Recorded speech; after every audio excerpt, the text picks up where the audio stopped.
Hey guys, welcome back to the channel. This is a story about what if Deku had a hidden quirk. If you guys enjoy this movie, comment down below and let me know before I start. Please do support for more awesome content. And leave a like, and don't forget to subscribe to my channel, and also share this video with your friends and check out the description in my playlist. The author of the story Bakugo 87 from AO3. So let's start the video. Unseen resilience. It was one of those picturesque days, bathed in sunlight, with birdsong filling the air. But the tranquility abruptly shattered when the wailing sirens of an ambulance pierced the peaceful neighborhood. The birds scattered, their flight a stark contrast to the fading vision of young Midoriya, struggling against a light-headed sensation that felt like invisible hooks dragging him into the depths of an unfathomable ocean. Through the haze, he could hear the unmistakable voice of 𝐭𝐽𝐻, his childhood friend, yelling at him. 𝐭𝐽𝐻's presence offered a glimmer of hope amidst the turmoil as he fought against the relentless hooks pulling Midoriya further down. As warmth trickled down his face, he realized it was his own tears, falling like droplets from an unknown source. Someone, possibly 𝐭𝐽𝐻 at first, then someone with bigger, gentler arms, carried Midoriya through the hazy world. Fragments of reality appeared, only to be snatched away again as the hooks tightened their grip. Eventually, unable to resist any longer, he surrendered to the deep sleep he craved. When Midoriya regained consciousness, his eyelids felt heavy, weighing him down as if they were made of lead. He struggled to lift himself, but the weakness within him prevailed. At 4 years old, he experienced a sharp twinge as he clenched his tiny hand, forcing him to take a deep breath and focus on his surroundings. Amidst the beeps, hums, and distant echoes of footsteps, the distinct scent of bleach and the rough texture of hospital sheets confirmed his location, a hospital room. It reminded him of the shots he received in the past, his mother covering his eyes to shield him from the pain. In this sterile environment, Midoriya's mother and a doctor engaged in a conversation that reached his ears as fragmented whispers. "Good afternoon, Mrs. Midoriya." The calm and soothing voice of Dr. Yamamoto greeted her. "I'm afraid we've made a rather surprising discovery about your son, Izuku." Mrs. Midoriya clutched her hands tightly together, anxiety evident on her face. "Please, tell me what's going on. Is Izuku all right? What did you find?" Dr. Yamamoto scraped a stool against the floor as he took a seat, preparing to deliver the news. "Izuku is perfectly healthy, Mrs. Midoriya. However, during our examinations, we made an extraordinary discovery. Izuku has manifested a rare, albeit weak, quirk, regeneration." Mrs. Midoriya gasped, her trembling hand reaching out to touch her son's arm. Tears welled up in her eyes as she tried to grasp the implications of this newfound revelation, her grip tightening around Midoriya's palm. "A quirk," she whispered, her voice barely audible. "But Izuku, he's always been quirkless. Are you certain about this, doctor?" Dr. Yamamoto coughed, as if emphasizing the gravity of his words. "I understand this may come as a shock. We've conducted extensive tests, and the results are conclusive. Izuku possesses an accelerated healing quirk, allowing him to recover from injuries at an exceptional rate for his age." Tears cascaded down Mrs. Midoriya's cheeks, her sobbing punctuating the room. Relief mingled with apprehension as she tried to comprehend the implications. Midoriya could feel her warmth on his skin as her tears fell, her love and concern pouring out. "What does this mean for my Izuku, doctor? Will his new quirk have any side effects? This is just so sudden." Mrs. Midoriya voiced her concerns, her voice quivering with emotion. Dr. Yamamoto reached out, placing a reassuring hand on Mrs. Midoriya's trembling one. Midoriya could sense the increase in pressure, the weight of their conversation. "I understand your concerns, Mrs. Midoriya, but rest assured, Izuku's quirk is not inherently dangerous. In fact, it has the potential to grow with him. His ability to heal rapidly can protect him, but it won't enable him to regrow limbs or shrug off bullets." Mrs. Midoriya's voice wavered with a mix of relief and uncertainty. "But he's always dreamt of becoming a hero, even without a quirk. Now that he has this ability, will he pursue his dreams?" Dr. Yamamoto chuckled compassionately, seeking to comfort her. "I share your worries, Mrs. Midoriya. It's only natural for a mother to be concerned for her child's safety. However, a hero's journey is not solely defined by their quirk. As All Might often says, it's their character, choices, and heart that truly make them a hero." Through her teary gaze, Mrs. Midoriya shook her head, understanding the doctor's words. "I want Izuku to be safe, to have a normal life," she whispered, her voice filled with a mother's love. "You don't know Izuku. He runs toward danger, not from it." Dr. Yamamoto rose from his seat, his expression conveying a mixture of understanding and concern. "It's my duty, Mrs. Midoriya. However, please keep in mind that we merely uncovered his quirk. It was Izuku's own abilities that accomplished all this." Mrs. Midoriya wiped away her tears, her love for her son shining through. She took a deep breath, her eyes filled with a mix of concern and unwavering support. Midoriya sensed her unwavering love and made a silent vow not to squander this chance to pursue his dreams. A few days later, Midoriya stood beside his mother in the kitchen, helping her with the cooking. Suddenly, a knock at the door interrupted their quiet routine. Midoriya instinctively moved to shut it, but a foot wedged itself in the narrowing gap, preventing it from closing.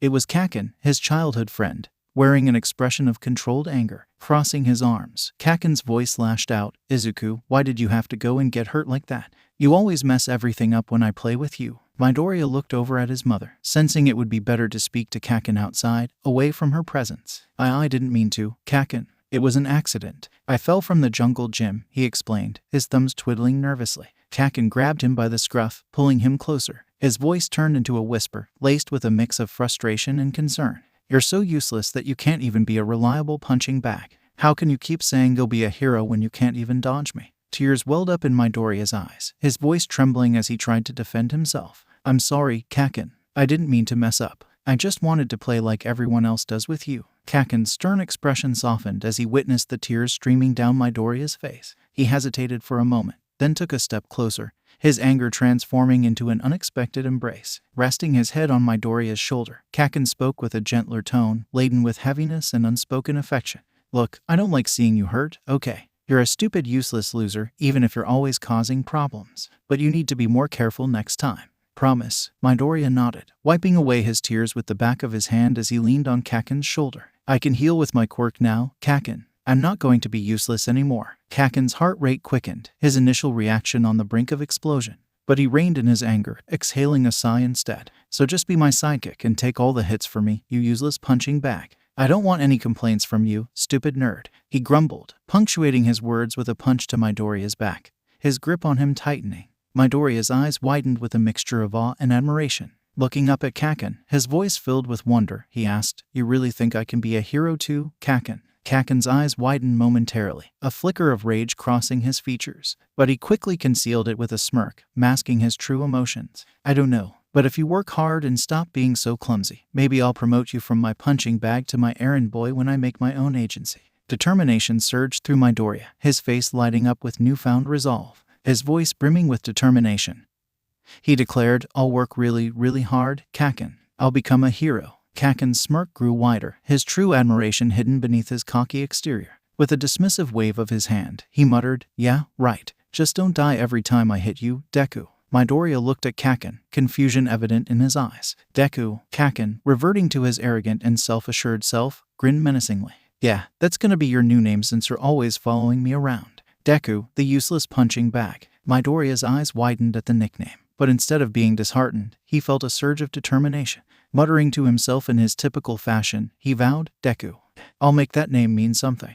I'll show Kaken that I can be a hero, no matter what." The conversation continued between the two young boys, their bond solidifying with each passing word. Little did they know that this bond would shape their lives, propelling them into a world of heroes. "Keep up, you freaking nerd," Bakugo yelled as the sand settled around him. Izuku pushed himself up from the ground, his chest heaving with exertion. The redness from Bakugo's powerful explosion was already fading, a testament to the remarkable healing abilities of his quirk. It was a power he had come to appreciate, even in the face of his friends' relentless attacks since they were 4, but it still stung even though they were 14 now. Concern filled Izuku's voice as he mustered the strength to speak. "I'm fine, Kaken, but are you okay?" he asked, pointing towards the lingering bruise that Bakugo had inflicted on himself days ago, maybe to check how fast Izuku could heal now. Bakugo's fiery gaze met Izuku's, his frustration simmering just below the surface. "Mind your own business, you fucking punching bag," he retorted, his words dripping with the usual venom. "As if you could ever lay a scratch on me, so I have to do it for you like everything else." With each word, his aggression intensified. Izuku watched Bakugo close in, bracing himself for the impact of another blow. The punch struck him hard in the gut, sending him sprawling to the ground. Pain radiated through his body, but Izuku felt a sense of relief, knowing that it wouldn't last long.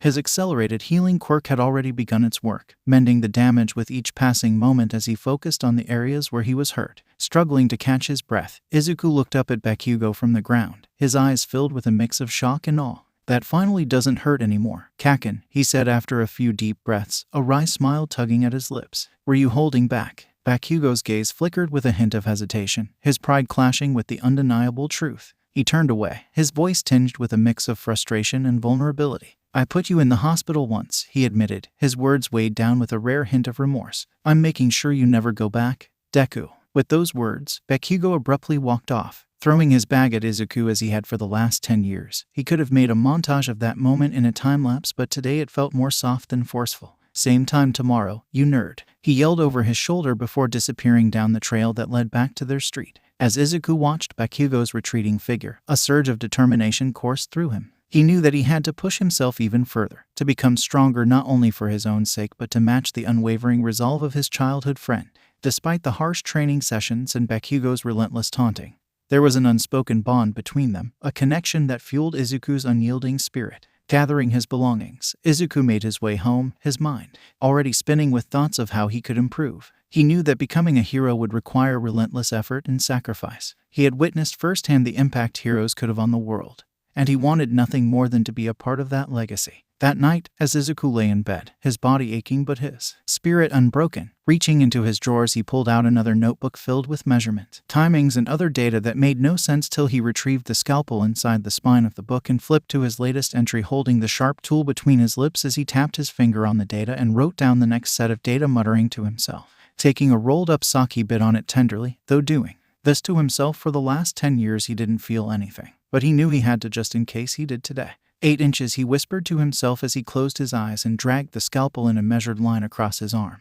No longer trembling and steady as he felt by finger, and stopped the deadly implement where it was supposed to be. By memory, he repeated the ritual on each of his limbs, the blood coagulating faster, stemming the bleeding as he pushed his limits, pulling the sharp tool across the key points of his body. Relieved it was no longer bleeding out as much as the first few weeks when he was younger. Now his body was used to the sensation that it almost felt perverse that this was giving him a confidence in himself. With UA exams around the corner, he knew he had to keep going as the minutes passed by. The fresh cuts all over his body were congealed in dried blood. Beaming at his slowly closing wounds with pride, he saw not a drop had fallen on his sheets as he reached out and dropped something by accident. His all-might figure that kept watch over him as he performed this ritual every night. Silently cursing himself, he finally felt the twinge of pain from his careless act. Knowing this was a limited edition figure, he focused and thought about how it looked like before, trying so desperately with his bloody hands to make the broken arm go back into place as he held it to his chest with the arm dangling from its socket. The following morning, Izuku rose with a shock etched into his very being. He saw the all-might figure was somehow fixed like it was the day he bought it.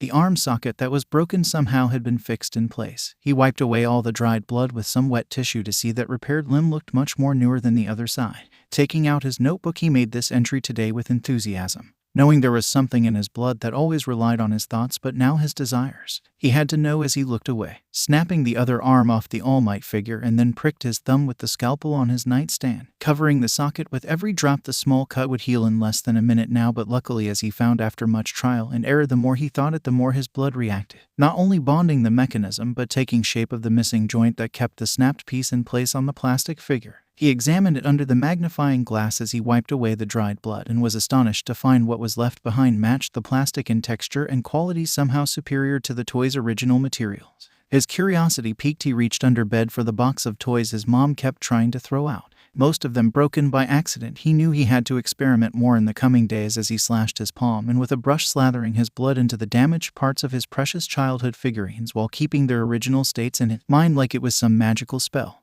Hunched over and biting his tongue, he felt like a necromancer bringing the lost toys back to life one at a time, examining each closely days and hours apart. He took out his phone and opened his secret folder, which was full of gory pictures of his self-mutilation over the years. He knew there was more to this power, but he didn't know if it would be more than some type of glue, or was it more. As his wound closed up and he rubbed the dried blood that had a sandy texture and air to it, there had to be more to this quirk, as his curiosity would be the key to awaken the mystery if he could do more with it. Midoriya stood there, his heart sinking as Bakugo's words echoed in his ears. The weight of his friend's rejection hit him harder than every punch he had thrown at him for the last 10 years in that forest. He had always looked up to Bakugo, admired his strength and determination, and now, to hear those words, it felt like a betrayal. But amidst the pain, a fire ignited within Midoriya. It was a spark of determination, fueled by months of relentless exploration of his evolving quirk. He had discovered new applications, honed his skills, and pushed the boundaries of his abilities. And now, it was time to prove to himself and to Bakugo that he was not useless. With newfound resolve, Midoriya squared his shoulders and looked Bakugo in the eye. "You think I'm useless, Kaken?" That I can't be a hero because my quirk can't knock out villains. His voice quivered with a mix of defiance and determination. Bakugo crossed his arms, his expression a mix of frustration and stubbornness. Damn right, Deku. You can't even throw a punch without me breaking your bones. What kind of hero can't fight back? A glimmer of determination flashed in Midoriya's eyes. Maybe my quirk can't pack a punch, but it can save lives. It can heal those who are injured, protect those in need. There's more to being a hero than just knocking out villains, Kaken. Bakugo scoffed, his voice laced with skepticism. Yeah, right. You're just trying to make yourself feel better. Face it, Deku, you're never going to be a real hero. Midoriya's resolve solidified, his voice unwavering. I'll prove you wrong, Kaken. I'll show you and everyone else that I can make a difference, even without a flashy quirk, he said as he gripped his house keys, grinding them into his palms till he felt the warmth of his blood dripping. A look of concern twitching in Bakugo's smirk turned to shock as Izuku lunged into him suddenly and knocked him down. In the struggle, Bakugo reflexively fired off a blast he didn't mean to, knocking Izuku off several feet away, the impact with a crunch or two signaling some fractures as it wasn't a clean landing. Despite that, Izuku picked himself up, clutching at the burning pain in his bones as they were going to mend very painfully over the next few hours. He looked over at Bakugo and pointed at the bruise on his shoulder, covered in Izuku's dried blood. Izuku hobbled over and offered his hand to Bakugo, who shoved it aside and got up himself, dusting himself off, shocked to see the bruise was long gone, replaced by fresh skin.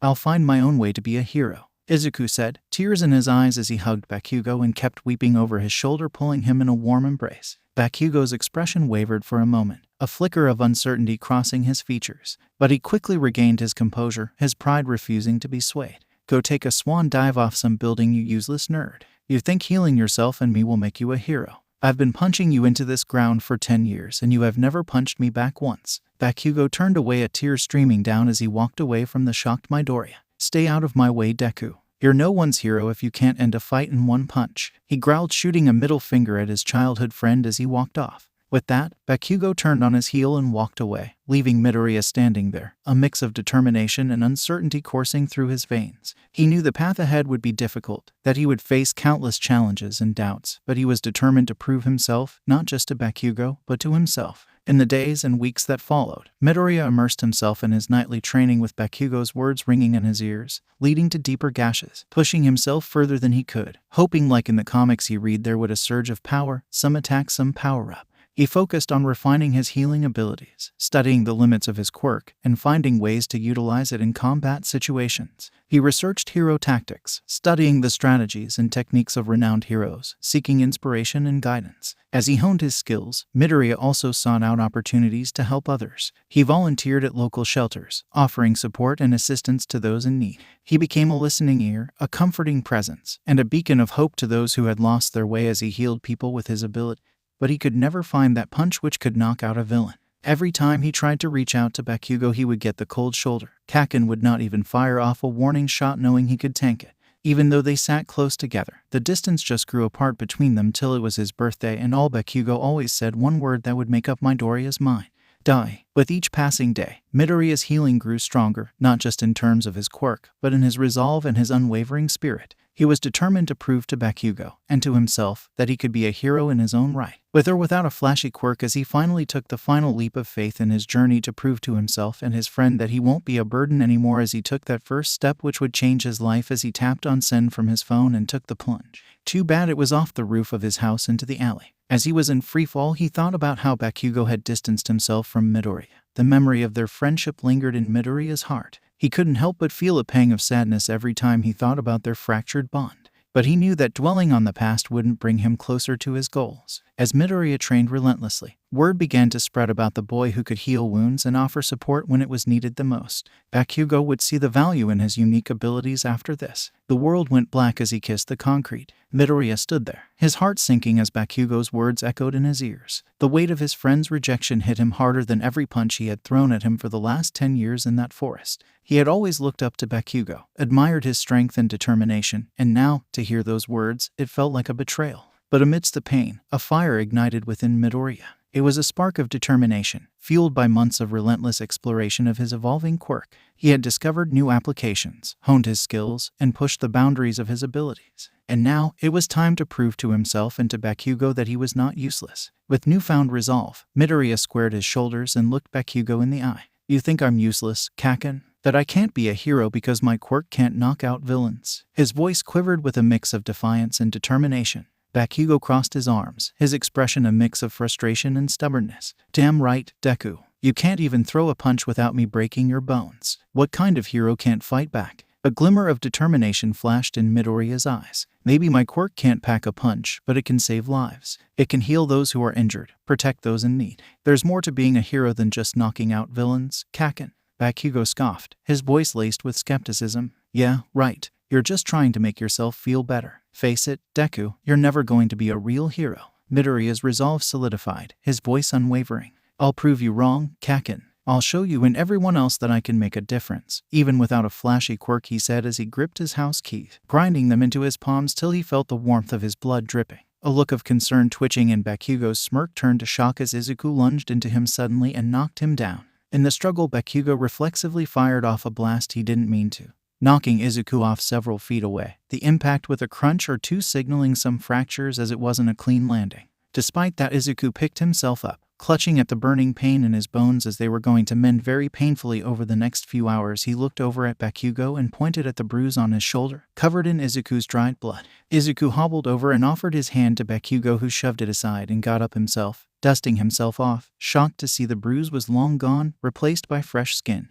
I'll find my own way to be a hero, Izuku said, tears in his eyes as he hugged Bakugo and kept weeping over his shoulder, pulling him in a warm embrace. Bakugo's expression wavered for a moment, a flicker of uncertainty crossing his features. But he quickly regained his composure, his pride refusing to be swayed. Go take a swan dive off some building, you useless nerd. You think healing yourself and me will make you a hero? I've been punching you into this ground for 10 years and you have never punched me back once. Bakugo turned away, a tear streaming down as he walked away from the shocked Midoriya. Stay out of my way, Deku. You're no one's hero if you can't end a fight in one punch, he growled, shooting a middle finger at his childhood friend as he walked off. With that, Bakugo turned on his heel and walked away, leaving Midoriya standing there, a mix of determination and uncertainty coursing through his veins. He knew the path ahead would be difficult, that he would face countless challenges and doubts, but he was determined to prove himself, not just to Bakugo, but to himself. In the days and weeks that followed, Midoriya immersed himself in his nightly training, with Bakugo's words ringing in his ears, leading to deeper gashes, pushing himself further than he could, hoping like in the comics he read there would a surge of power, some attack, some power-up. He focused on refining his healing abilities, studying the limits of his quirk, and finding ways to utilize it in combat situations. He researched hero tactics, studying the strategies and techniques of renowned heroes, seeking inspiration and guidance. As he honed his skills, Midoriya also sought out opportunities to help others. He volunteered at local shelters, offering support and assistance to those in need. He became a listening ear, a comforting presence, and a beacon of hope to those who had lost their way as he healed people with his ability. But he could never find that punch which could knock out a villain. Every time he tried to reach out to Bakugo, he would get the cold shoulder. Kakin would not even fire off a warning shot, knowing he could tank it.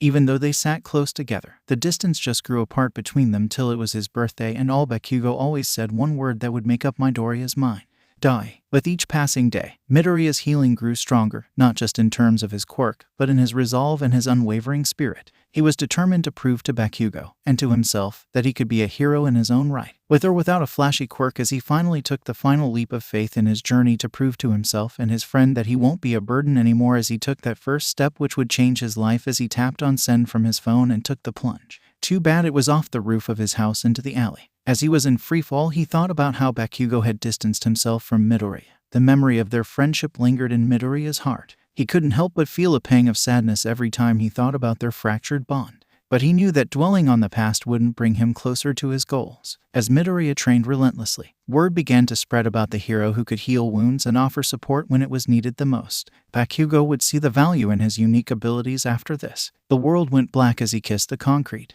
Bakugo knelt on the ground, his arms cradling the injured body of his childhood friend, Izuku. Blood stained the ground beneath them, a stark reminder of the fall from the roof that had just occurred. Tears welled up in Bakugo's eyes, his voice trembling with a mixture of fear and concern. Deku, why did you have to be so reckless? You could have seriously hurt yourself, he yelled as he threw his phone on the ground, smashing it into the puddle of his friend's blood. Izuku winced, the pain coursing through his body evident on his face. He mustered a weak smile, his voice strained yet filled with determination as bit by bit his body was healing. I had to try, Kakin. I couldn't just stand by and watch as others become heroes. Bakugo's grip on Izuku tightened, his frustration evident. You think that's what being a hero is about? Sacrificing yourself without considering the consequences? You're an idiot, Deku. Izuku's voice quivered, but his eyes held a flicker of defiance. Maybe I am, but I refuse to give up on my dream. I want to save people, just like you do. I can't let fear of my death hold you back anymore, he said grimly. Bakugo's voice softened, his anger giving way to a mixture of concern and vulnerability. You don't have to prove anything to me, Deku.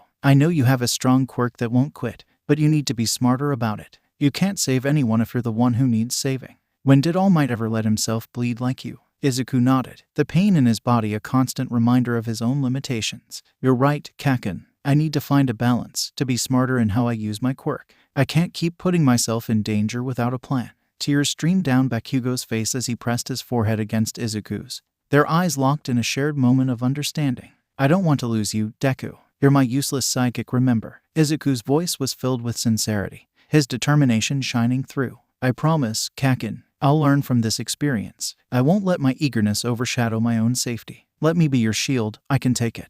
Bakugo's grip on Izuku loosened, his fingers tracing the bruised and battered body of his friend healing at a rapid pace. You better keep that promise, Deku. I don't know what I would do if you take a punch you won't wake up from. Izuku managed to put a weak smile, his eyes reflecting gratitude and resilience. I'm not going anywhere, Kaken, he said as he punched Bakugo in the shoulder, grinning. See, even I can punch back now. He tried to smirk like Kaken did. The moment was punctured by a call from Bakugo's phone that was in the puddle of blood. He wiped it off, seeing the mobile was just ringing without any call or notification on the screen, which swore should have been scratched. The keen young man noticed that Izuku's phone seemed to be in one piece as well, not a scratch on either. Deku, I think your blood heals more than people, he said, brandishing his own phone in front of Izuku's face. Izuku grinned and muttered, glad I don't have to buy a new phone for anyone after this, he grunted as his body was mending more than itself apparently. The spark of inspiration was ignited in his mind now. A sharp jab to his skull interrupted his train of thought as Bakugo slammed Izuku's phone on his chest and yelled, What the fuck are all these, you stupid nerd? Izuku lost all color in his face figuratively as he saw he had left his experiments folder open, and Katsuki had just seen what he really had been doing all those years. In that moment, as the sun began to set, Bakugo and Izuku found a tension in each other's presence. Their shared dreams and unwavering support would guide them through the darkest of times, reminding them of the strength they possessed both as individuals and as friends.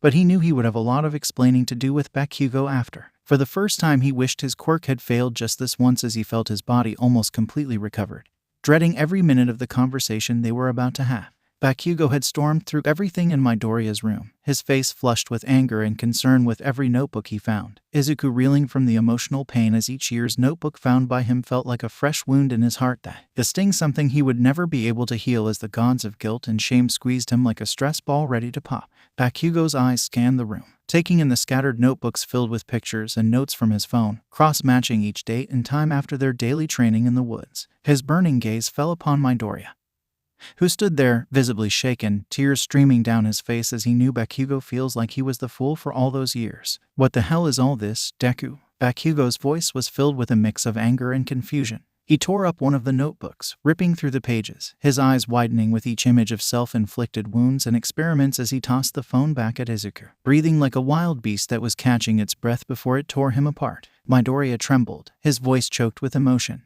Kaken, I didn't want you to know. I thought I could handle it on my own. I didn't want anyone to worry about me. Bakugo's anger hid his mix of disbelief and concern. He approached Midoriya slowly, the heat rising as his voice softened through grit and tightly clenched teeth. You've been doing this to yourself, all these years behind my back. Why, Deku? Why would you hurt yourself like this shitty nerd? He grabbed him by the scruff and pulled him up to eye level and said the words that felt like every punch ever received in his life came in that one moment as Izuku's brain was sent into a panic. Was I not enough? Was everything we did not enough? Bakugo followed up with the hardest punch he could muster, not holding anything back this time as he knew he may have broken or bruised a rib as he tossed the winded Izuku to the floor. Midoriya's voice quivered as he tried to explain, his words shaky and filled with guilt as tears flowed uncontrollably from the pain of the blow or the emotional duress he was under. I wanted to test my limits. I wanted to push myself, to see how far my healing quirk could go. I thought I had to be prepared for the worst, for the villains. I didn't want to be a burden to anyone,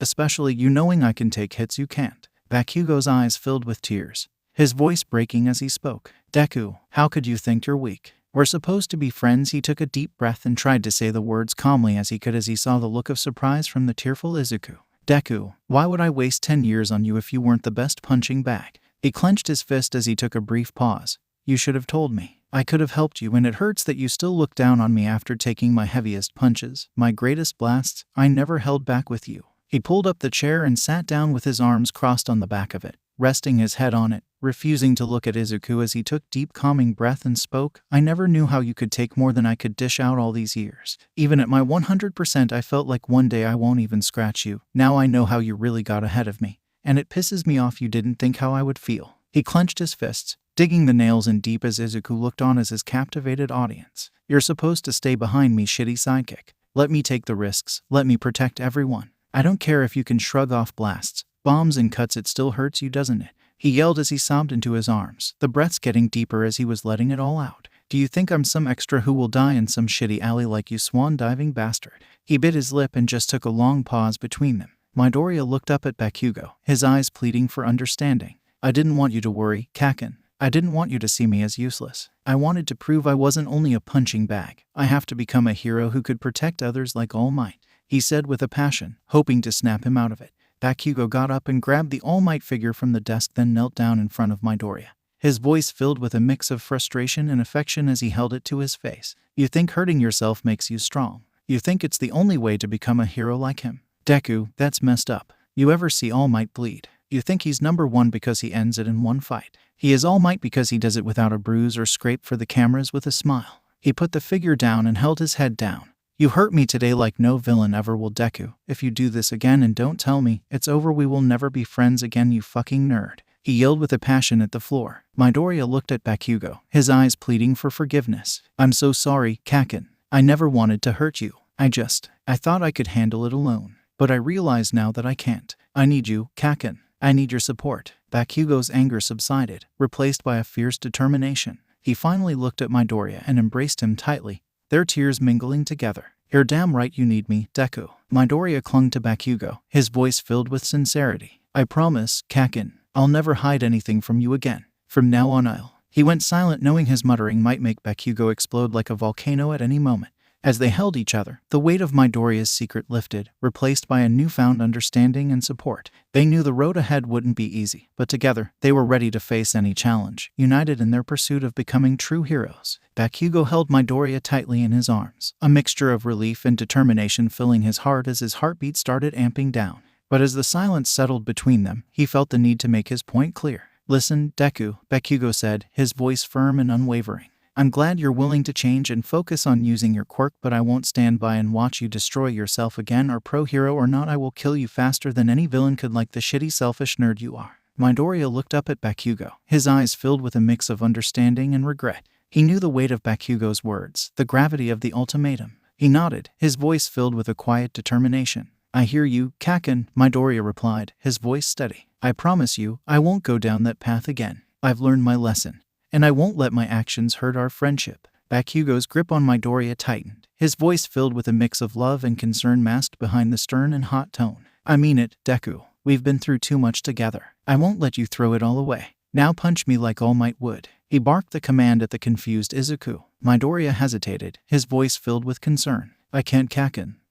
He couldn't finish as Bakugo slapped him, mixing in some explosive power as he fell to his side sharply with a very audible thud. All these years you held back and went easy on me. If I die from a shitty punch from an extra like you, then how the fuck can I call myself a hero, he yelled, pulling up his shirt and giving a clear target. Either you take me seriously for fucking once, you shitty sidekick, or I won't even hire you at my agency as a punching bag fucking nerd. Don't you dare look down on me in my dreams. He roared like the blonde lion he was. Rage bubbled in Izuku. Knowing he had to satisfy Kaken in the heat of the moment, he clenched his fist and stood toe-to-toe with him. Wiping his blood from the fresh wound on his slowly recovering burnt cheek, he slammed his knuckles right into Bakugo's stomach. His fist on fire where the blood was wiped felt like fire ants were dancing frantically over the skin, driving it deeper than he thought as Bakugo hunched forward, having the wind knocked out of him as he grabbed onto Midoriya's shoulders when his knees gave out. After a few horrifying, intense minutes, Bakugo released his death grip on Midoriya's shoulders, stepping back and wiping away a stray tear from his cheek. His expression softened, a glimmer of pride shining in his eyes. Now I can believe in you, Deku, Bakugo said, his voice filled with a mix of affection and hope. You can finally be my sidekick, you shitty extra. Just remember, I'll always be in front of you, but you promise me that you'll always be behind me." Midoriya's resolve solidified, his voice filled with determination. "I promise, Kakin, I won't let you down." As the weight of their conversation hung in the air, a newfound sense of understanding and trust settled between them. As Midoriya and Bakugo had weathered the storm of their turbulent emotions, the lights flickered and the blender and microwave running in the kitchen startled Bakugo, but Midoriya's horrified expression gave it away as Bakugo smirked that same way like hungry lion since he was 4. "Tell me everything you can do, fucking nerd," he said in a very slow and deliberate way as he clenched Midoriya's shoulders, leaving the pinching deep, which was the only way now to inflict any real pain on the boy who could heal from anything. Midoriya handed him another notebook he kept in a recessed space next to his bed that had been missed during the sudden inspection. An All Might sticker on it with the cringy name crossed out from it told Bakugo in one glance what was in it as he opened it and flicked through the pages. Midoriya sat on his bed as Bakugo flipped page through page, taking in what he could at a glance. "Knew you could do this, and this, and..." He threw the book at Izuku and pulled the chair from the desk and rolled it all the way to Midoriya so he could sit on it, lean until his nose was inches away. Midoriya could not look away as Bakugo looked like a hungry lion that had him cornered and dead to rights. "So you can fix people and control things, add gadgets to that list, you otaku." As he held up Izuku's phone and the All Might figure, throwing them at him, causing the light overhead to flicker. "You left out the part about how you found out without getting a scratch." He grabbed Izuku's arm, pulling the sleeve up and slowly dragged his fingers along, trying to feel for any scar tissue, backing off when the light burst overhead and he just pulled back to let Midoriya collect himself and give him space. I just am a clumsy guy, you know," he said, twiddling his thumbs as the sounds of broken glass from above were jingling around, diverting Bakugo to the movement in the light fixture. "I cut myself cleaning things and well, first it was the blender, then the microwave, then the lights. I can talk to it," Midoriya said as the light came on again, Bakugo looking with disbelief as the understanding was dawning on him. "So it's not a healing quirk?" He trailed off, waiting for Midoriya to fill in the blanks.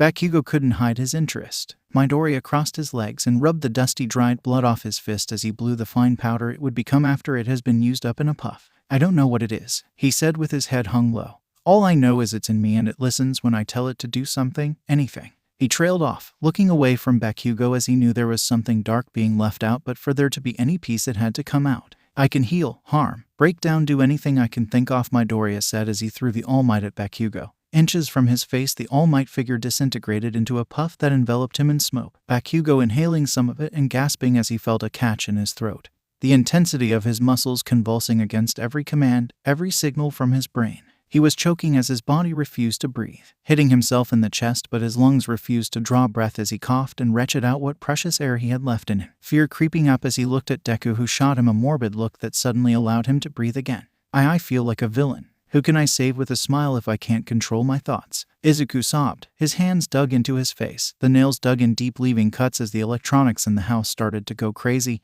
Every light and appliance went haywire till Bakugo jumped Izuku and punched him across the face. As he was snapped out of it, Izuku got the first gentle hug from his friend since they had ever known each other. Bakugo had never exposed this softness and warmth, never in training. Birthdays or even the holidays, he would always be the grumpy and loud golem that dished out punches if you crossed him. Feeling himself recover and taking a calming breath, he tried to pull Bakugo off him, but he wouldn't budge. "You're not a villain, Deku," Bakugo sobbed, understanding that he had misinterpreted why the notebook's name was crossed out. "You write your own story and your chapter belongs in my autobiography when I am the #1 hero and you'll be my #1 sidekick," he yelled into Izuku's chest. Midoriya was just in shock as he didn't know how to respond to warmth from the friend he never expected it from.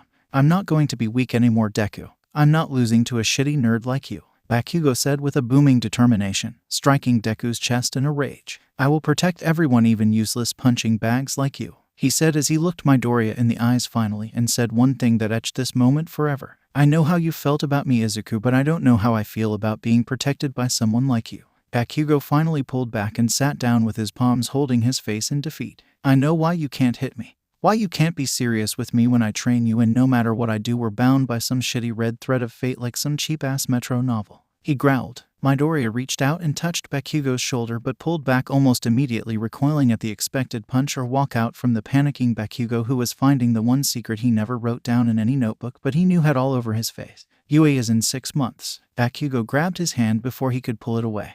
Their fingers intermingled as he pulled Midoriya in for a final embrace. "You better not fucking have an excuse for failing, you hear me?" he growled in Midoriya's ear. "Don't you dare get left behind and cry like the shitty nerd you are." He threw him back on the bed and turned around facing the door. Midoriya did not know what to make of this as Bakugo stopped at his door and leaned against it for support. "My answer isn't yes," he said as Midoriya's heart sank. "But it isn't no you fucking extra," he yelled as he saw the light flickering above, then going back to normal as he said those words, teasing out a smirk with some side eye. "Long as we are in this room, Deku. You can't lie to me anymore," he said in a devious growl with no softness that made Midoriya's spine crawl, knowing he couldn't hide anything anymore as Bakugo left his apartment after flipping him the bird. "Later, errand boy," were the last words he said that day as Midoriya was left stunned in his bed, unsure what was going to happen in the next 6 months. Izuku Midoriya hurried along the empty street, the darkness of the storm swallowing his footsteps as he clutched the small bag from the convenience store. The wet air hung heavy with a sense of foreboding as the raindrops battered his worn-out umbrella, an intangible presence that made his skin crawl, something not physical but somehow a presence that sent a tingle up his spine. Unbeknownst to him, lurking within the shadows was another predator, a desperate soul driven to the edge of madness. Turning a corner, Izuku's heart seized in his chest, a primal instinct warning him of danger. And then, like a nightmare materializing from the abyss, the shaggy mugger's gaunt silhouette emerged from the din, his figure cloaked in darkness. Knife-like blades emerged from his palms, glinting with a malevolent gleam. His face, twisted into a grotesque mask of fury, promised unspeakable violence. He was clearly a man possessed by the demons in his psyche he had succumbed to a long time ago. The mugger's voice slithered through the stormy night, laced with venomous intent. "Give me everything, kid," he was saying with a slur. Izuku hesitated as he was frozen on the spot, unsure what he should do as he clutched his umbrella reflexively. "Do it now, or I'll carve you up," the mugger yelled impatiently, those lost empty eyes now turning bloodshot. Whatever he was on had kicked and fueled by his impatient rage as he swung clumsily at Izuku, leaving a gash on his abdomen. A twinge of pain shooting through the boy as the searing blade had hit deep enough that it did some damage that couldn't be quickly healed even with his quirk. Izuku's trembling hands clung desperately to his umbrella while holding his wound, his thoughts a chaotic whirlwind of fear and conflicting emotions. His heart pounded in his ears, the sound of impending doom as he was faced with the most dangerous kind of villain he knew, the senseless kind. He knew he possessed a dormant power within, an untapped well of potential. But at what cost would he unleash it as he thought back to Bakugo's reaction when he had given him just a taste? The mugger was done waiting for Izuku to finish his thoughts as he lunged in anger, his knife-like appendages slashing the air, a frantic and uncoordinated dance of imminent demise that resembled more a seizure than any technique. Izuku staggered backward, the weight of his own vulnerability suffocating him as the voices within him whispered, their murmurs turning into a cacophony that was overwhelming him. Panic gripped his soul, but in the depths of his being, a strong and firm voice came through the white noise like he had tuned into the right radio frequency, which whispered from the darkness and said 2 words that overtook him, "Unleash me." It urged him as he struggled to fight back not only the enemy in front but also the beast within as his blood felt like static, clawing at his insides with the ferocity of a pack of rabid dogs. All went dark for Izuku as the next few moments he took the passenger seat and the dark passenger in the back took the wheel of his consciousness. Adrenaline surged through his veins, leaving him warm like a fever, his body coiling like a spring ready to unleash its kinetic fury as it broke the umbrella, leaving the shaft intact with the blood from his injury coating it. Swift as a striking viper, Izuku dodged the lethal blades in a series of reflexive flurries, his movements guided by an instinct that bypassed his conscious thoughts. And in that moment of desperation, he succumbed to the darkness, embracing the violent thoughts that writhed within his mind. In the alley there was only a resounding scream competing with the rolling thunder from the storm, both forces of nature booming over each other. With a surge of power, he had struck, the impact reverberating through his very core. Pain rippled through his body, mingling with a twisted sense of satisfaction. As he finally regained his conscious thoughts, his mind was transfixed. As the mugger lay down recoiling in agony, a realization dawning in his eyes. A miscalculation that had cost him dearly as he saw the flimsy aluminum shaft had run through his heart as though it were a katana. The blades on his palms were not only dissolved, but the blood on his hands was searing his flesh into angry boils that resembled a burn. Izuku's fear and repulsion had made the ordeal stop for the mugger, but it was too late for both of them. But even as Izuku should have stood victorious having survived such a dangerous villain, a torrent of guilt washed over him, the blood staining his soul and his hands drying up into sand.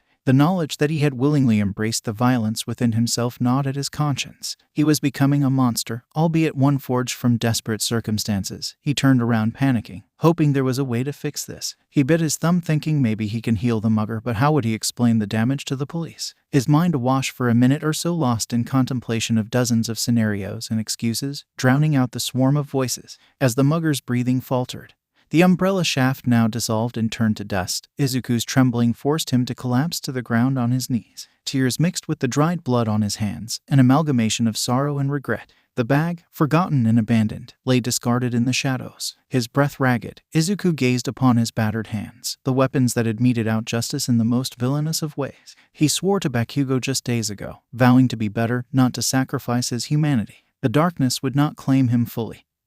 He would be the hero who defied the allure of violence as he looked at the body and tried to roll it over, determined to turn it into the police as he took out his phone, the cracked screen slowly reforming as his blood was healing it as much as his body. Hoping to dial the police quickly, bit his lip with every ticking second as the rain poured, drenching them both. Dust rose from the ground. His resolve evaporated like it. Midoriya looked on his horror as the body was now dried out and cracking into the fine dust that his dried blood left behind. He swallowed deep, flexing his Adam's apple as the realization hit him harder than the blade did moments ago.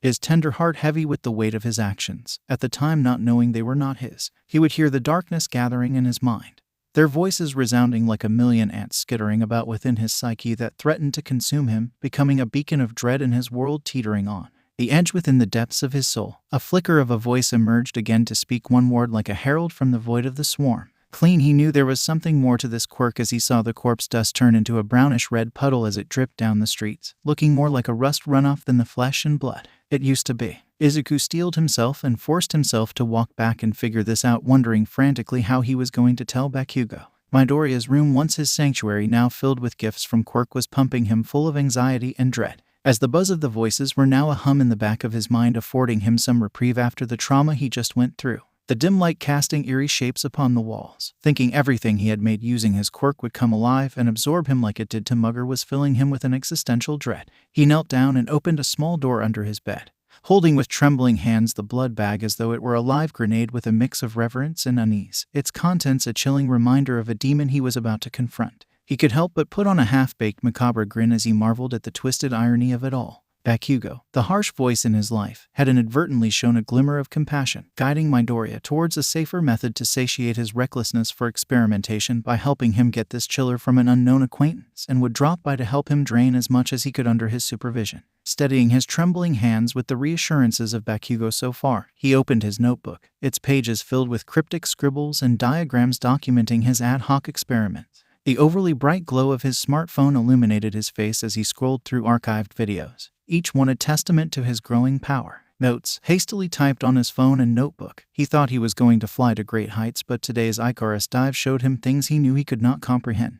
Desperation clawed at his mind, urging him to find the answers that lay buried deep within his twisted quirk as he clutched his aching head, trying so hard to silence the humming that would not leave him. His blood, a lifeline coursing through his veins, was recently discovered as a useful medium of creation, the scale of which was rapidly growing under Bakugo's supervision from afar. The progress pictures, like snapshots of fevered dreams, showcased the transformation of scraps into tangible objects, bigger items taking days and smaller items taking hours, maybe a full day. Midoriya's eyes glinted with a mixture of awe and horror as he pressed his hand against the cushion he sat on. Once his blood and some scraps that both had salvaged. It felt real, yet devoid of his essence, like a phantom's touch lingering on his fingertips as every sample showed no signature of his cells. It felt like cotton, burned like cotton, and was cotton, his blood wiping any influence he had in its creation clean. Hidden within his closet, a trove of weapons and tools awaited his scrutiny. Knives, maces, and a crude wakizashi, all crafted with painstaking precision with walkie-talkies and some old radios. His blood, the master sculptor, had obediently shaped itself into deadly weapons by melding with scraps of iron and slag, an extension of Midoriya's own dark desires. The crimson fluid, a malevolent force whispering secrets to him in the dead of night, held a power he had yet to fully comprehend as he felt like he was holding the armory of Masamune from legend, which he had made into a reality as a hobby. Days melded into weeks as Midoriya delved deeper into the heart of his darkness, lost in the labyrinthine corridors of his own mind, desperate to find the voice in his head in every furniture, gadget, weapon, clothing it had made so graciously for him, like some helpful elves from a childhood story. The pulsating rhythm of his heart quickened with each passing moment, a constant reminder of the impending reckoning that awaited him at Bakugo's hands if he didn't have an answer. And then it came. The moment of dread washed over him like a great tsunami, sweeping him aside deeper into his mindscape with a single message, etched upon the screen of his phone like a death sentence. "Let's talk." A shudder coursed through his body, the weight of his hidden truths pressing upon him like a stone slab, the Damocles sword that hung over his head since that fateful night was here. Midoriya's fingers quivered as he typed his response, his voice trembling in the face of impending revelation like a child in an exam he had no answers to. Sure, come over, the message sent. He dropped the phone onto his desk, his heart pounding like a relentless drumbeat, drowning out the serene humming in his head. The room seemed to close in around him, the walls whispering secrets he had long suppressed like a crowd exchanging hot gossip.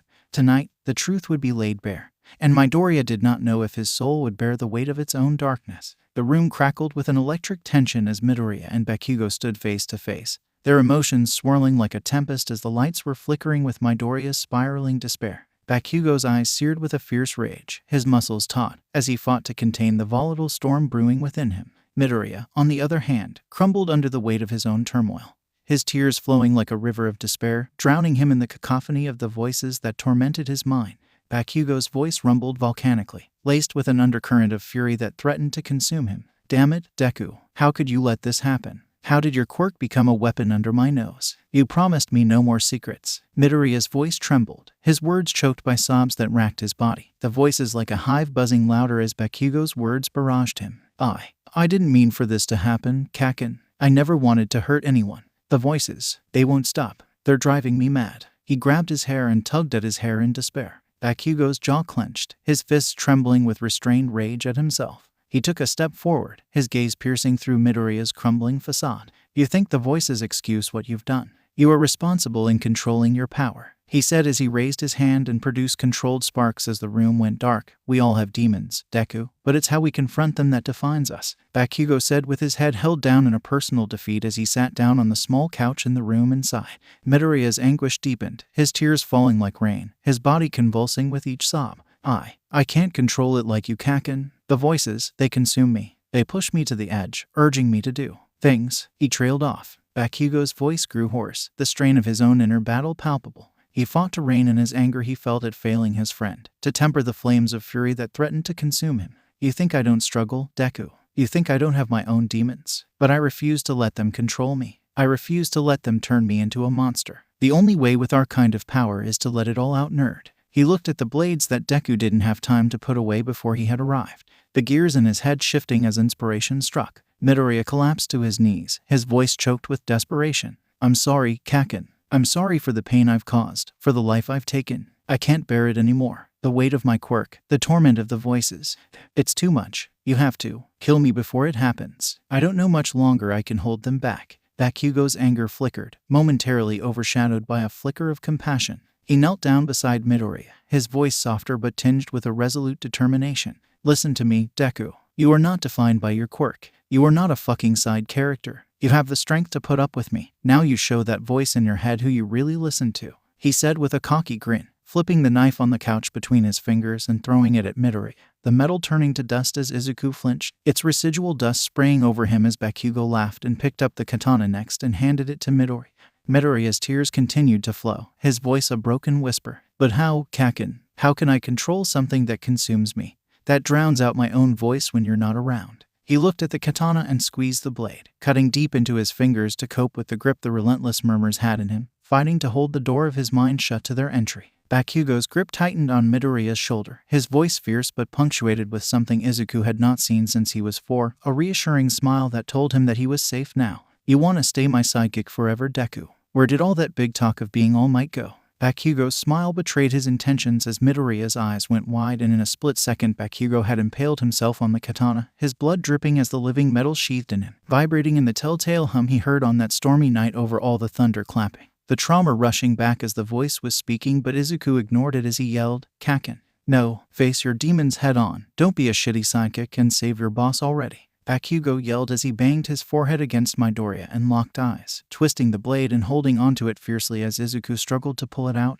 Knowing Bakugo's stubbornness, decide who's going to boss you around, shitty nerd. Me or them, he whispered as he gave a peck on his cheek and collapsed on the floor, the sword vibrating and starting to break down, the voices only saying one thing over and over like a broken record: feed. Feed, feed. As Midoriya's sobs echoed through the room, the forces of anger and despair clashed, each struggling to find their own equilibrium in his mind. Bakugo, seething with suppressed pain, fought to be a pillar of strength for his shattered friend, even as his own resolve wavered. In that tumultuous moment, the fate of Midoriya's soul hung in the balance, awaiting the clarity and resolve that could shape his destiny. As he grabbed the blade and cut his own palm on it, the vibrations suddenly stopped as the metal solidified again.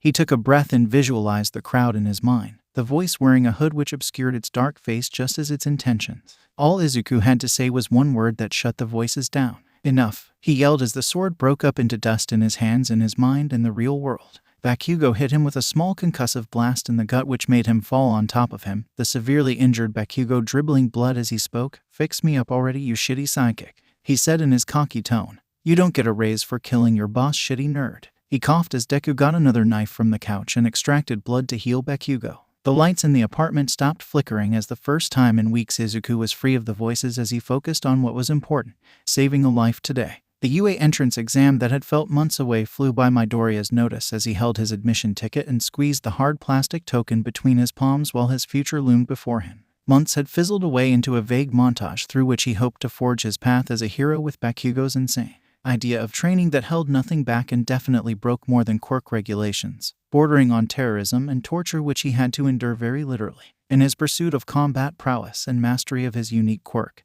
he had enlisted in rigorous hero training courses with Bakugo's demanding tutors, yelling and unrealistic demands, echoing in his mind, a constant reminder of the trials he had endured together. He had been stabbed, drowned, shot and died in a million ways mentally and physically, broken down and stripped down to his raw essence like combat gear by the only person who knew him intimately enough to put him back together once it was over. Once it was over, the voices in his head retreated as fear of them was displaced as fear. Failing again, he had not seen nor heard from the Herald in the Void in a while, not even when he was healing from torture and grievous injuries Bakugo was inflicting on him while evading the retaliation from his body. All he understood in essence was his mind would become the devil's workshop if he ever was idle or in turmoil.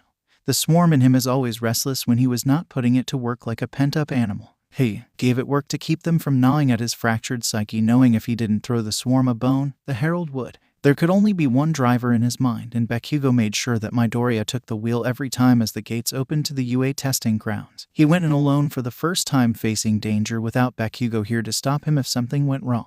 Now, amidst the throng of aspiring heroes, many Izuku found from the probable recommended candidate list were facing a test unlike any they had encountered before. Separated from Bakugo, he confronted a legion of menacing robots, their metallic forms moving with a grace of a mechanical ballet as their attack AI charged the group. With precision born from a decade of trial and error, he unleashed the fruits of his quirk training, driving spikes into the heart of each adversary that latched themselves on like a lamprey that would hollow out its target from within. The swarm within his blood responded, elated and sated from the feeling of the adrenaline rush, reducing the target's key joints to mere dust within a limited radius, effectively crippling them. It was a subtle display, soon overshadowed by flashier quirks that stole attention from the foundation he had built on, as some participants would use a flashy blasts or enhanced kicks to claim the final kill on most of the down bots who were easy prey now. The ground rumbled as the last minutes of the exam were counting down. A towering mecha had been unleashed with a very visible zero on its head, rumbled towards them with a speed that defied its size.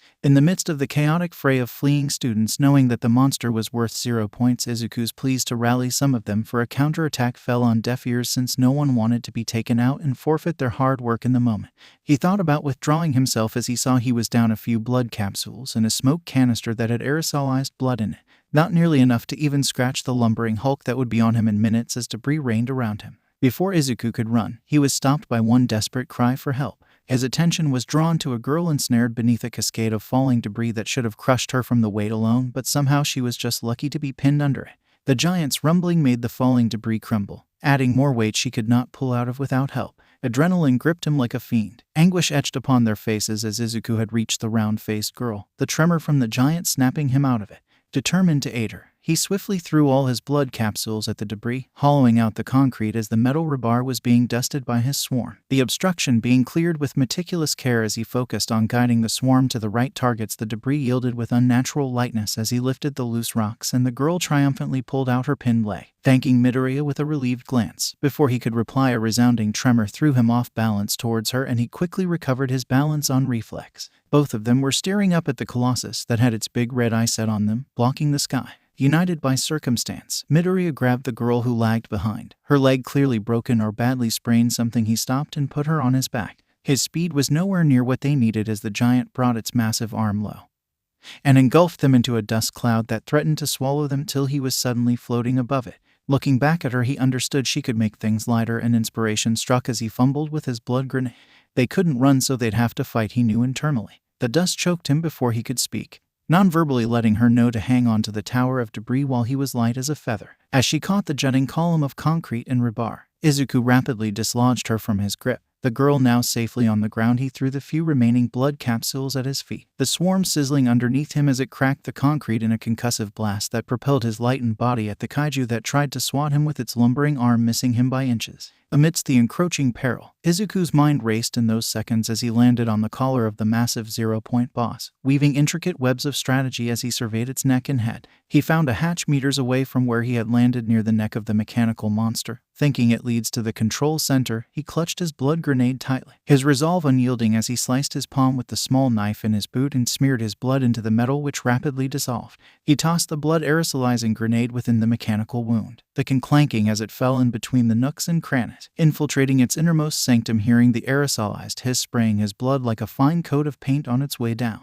As the robot faltered and started glitching, its movements devolving into a cacophony of erratic spasms, doubts gnawed at Izuku's consciousness. Had he made the right choice as he desperately searched for a safe way to land or run? Within the maelstrom of uncertainty, there was no time for introspection. He called out to Uraraka, motioning to her in desperation. The girl, seeming to understand, held out both hands as he climbed the tallest point on the debris tower while the 0-point boss was in its death throes, lights flashing, hydraulics failing, and God knows what else, as Izuku jumped far as he could, hand reaching out as the mechanical Goliath was falling backwards. Everything happened in a flash as both Midoriya and the girl shook in the air from the shockwave that pushed them from the site, the dust cloud hot on their heels. He knew it was not going to be a soft landing as he summoned last embers of his strength. Izuku rolled his body into the perilous descent, absorbing damage, cuts and broken bones that would have killed anyone else, but leaving the exhausted girl safe. Blinded by her own exhaustion and disorientation, the girl remained unaware of Izuku's wounds, distracted by his smile that belied his suffering. He watched as she stumbled, barely maintaining her balance. In that fleeting moment, he glimpsed the weight of his actions and the price he had paid as she fell to her knees feet away from him, heaving from the ordeal both had been through. Rapid response teams, led by the well-known recovery girl, converged upon the scene, their skilled hands tending to the wounded heroes in training in the distant tents. Izuku's injuries were already healing rapidly, congealed blood laboriously restoring him, each second an excruciating one, since he still felt the pain in exchange for the rapid healing. In the midst of uncertainty regarding his performance in the exam, he found solace in the progress he had made, thanks in no small part to Bakugo's exacting training as recovery girl looked him over for any injuries. Izuku only focused on the triumph for the first time. He had truly saved someone on his own, an act that reignited the flicker of hope within his weary heart, validating all he endured with Bakugo for the last decade. Though his body bore no scars of his sacrifice and uncertainty of his success in the exam lingered in the air, he understood that his journey was far from over. The path to heroism was finally in sight as recovery girl patted him on the back, making a few notes, and showed him the door with a line of aspirants. He looked back, and the girl he had saved shot him one last smile with a thumbs up, filling him with a pride he had not felt his entire life from any stranger. 9 years had passed since they had entered UA, Midoriya never leaving Bakugo's shadow figuratively and literally. Despite the doubts of teachers and the difficulties in containing Izuku's quirk, thanks to many extraordinary events such as the constant villain attacks that resulted in the society nearly collapsing, it took all the pro-heroes throwing themselves into a suicidal mission to splinter the PLF, hunt down every League of Villain member, and the heroic sacrifice of All Might, the symbol of peace, taking the symbol of evil all for one with him, into the grave together. The students, though witnesses, were kept far from the front lines and had to take up the mantle as the most sheltered generation, now coming into a shattered world that was cleared from the doomsday clash that day. Despite all the challenges and close calls of Izuku losing control to protect others, Bakugo had dealt with so much, almost dying to Izuku's loss of control many times, but always managing to bring him back somehow. However, today in the former annexes of the Roppongi Tower, which now lay abandoned due to the economic crisis, Izuku and him were locked in a different kind of conflict. Bakugo's anger smoldered, barely contained within the confines of the modest office as he glowered at Midoriya. Their once unbreakable bond now strained under the weight of their divergent ideals. Tension crackled in the air, charging the atmosphere with electric intensity as the two pro-heroes stared each other down. "You've lost your fucking mind, Deku," Bakugo spat, his voice laced with equal parts disbelief and fury, the veins in his neck popping in rage. "Bounty hunting? Are you kidding me? That's not hero work. It's trash work for extras who couldn't cut it as heroes." Midoriya stood his ground, his eyes ablaze with a conviction that burned brighter than any rage Bakugo could muster, the white-hot anger washing over him. "I understand, Kaken, but hear me out," he replied steadily, his voice resolute yet tinged with a touch of regret bringing it up. Bounty hunting allows me to make a difference outside all this. He waved his hands at the office they both had made after years of sidekick work and struck out on their own with the blessings of the desperate hero recruitment program.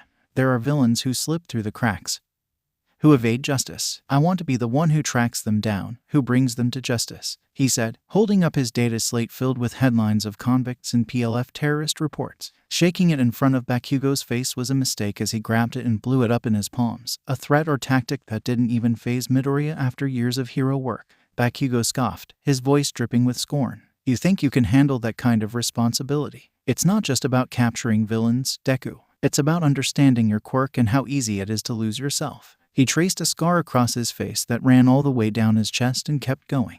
You're risking everything we struggled for, you shitty self-righteous nerd. He looked away and sighed in an anguish. Bakugo had always been hot-tempered, but Izuku knew beyond all his objections and his foul temper his friend had snubbed many laws when it came to training him and getting them both this far. He squeezed his palms, holding back the sinking sensation as he remembered all the friends, family, and most importantly himself he had lost many times. Drowning in an ocean with the swarm, the Herald took the wheel one too many times, almost claiming Bakugo over the turbulent years. He was only here because of the friend yelling for him, not at him. Midoriya's eyes narrowed, his resolve solidifying like tempered steel, finding the conviction he needed to redeem himself for his many failures. I've done my research, Kaken. I've studied the situation in the red zones, the new protocols. I know the risks involved, but I also know the danger I can be to everyone. He held up the bracelet with a nasty-looking emulsion in it. Bakugo twinged as he saw the suicide bracelet on his wrist, the one he could never bring himself to pull the trigger of, every scar on his body seared with the trauma from his hesitation to end his friend.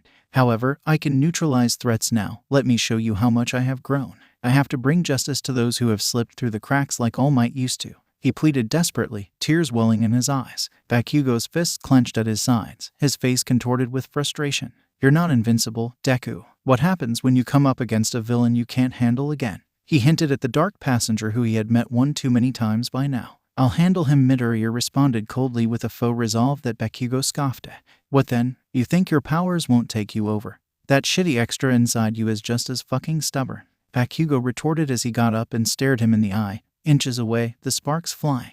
Midoriya swallowed what felt like lead down his threat from the intensity as he could see all the scars courtesy of the Herald. Who will put you down if you can't come back from it? Bakugo slammed the table, cracking the hard board with a small explosion as he grit his teeth, holding Deku's wrist and squeezing the cool metal bracelet holding its deadly load, then looking away. Midoriya caught a glimpse of his eyes welling up before he tore himself away and turned his back to Midoriya. Shitty Deku with shitty ideas, he muttered as guilt hit Midoriya's heart, knowing the emotional strain the tech had put on Bakugo every time he lost it.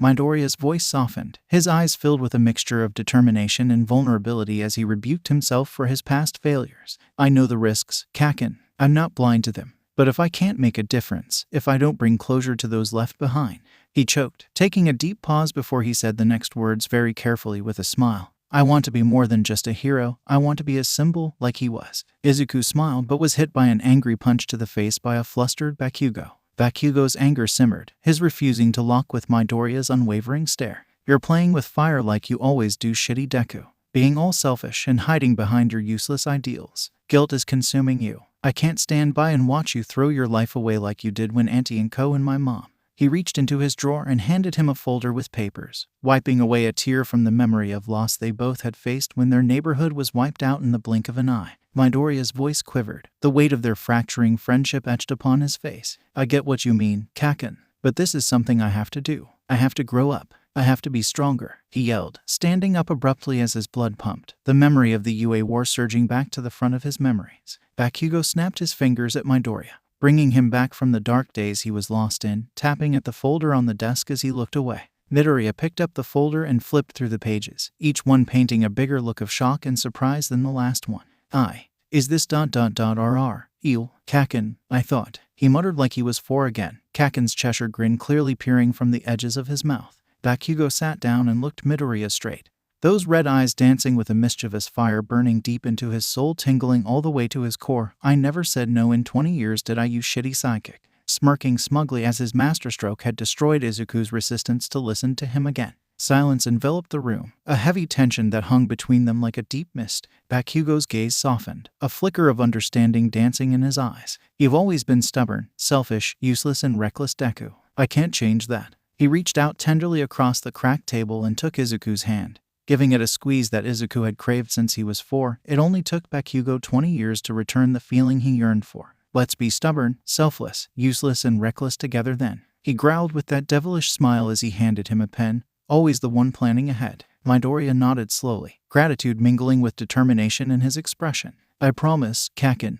I'll be prepared. And if it ever becomes too much, if I start losing sight of it, I'll step back. But for now, can you help me with my selfish desires a little longer? He asked tenderly, probing for any resistance as he signed on the dotted lines across the many pages. His signatures next to Bakugo's just as they had been since they were kids. Bakugo exhaled sharply, looking at the ceiling as he counted backwards, letting his anger dissipate like a gust of wind. Fine, but don't think I'm going to go easy on you, useless Deku. He snatched the papers back and threw a palladium ring at him, turning his head then tugging its counterpart already clipped to his ear.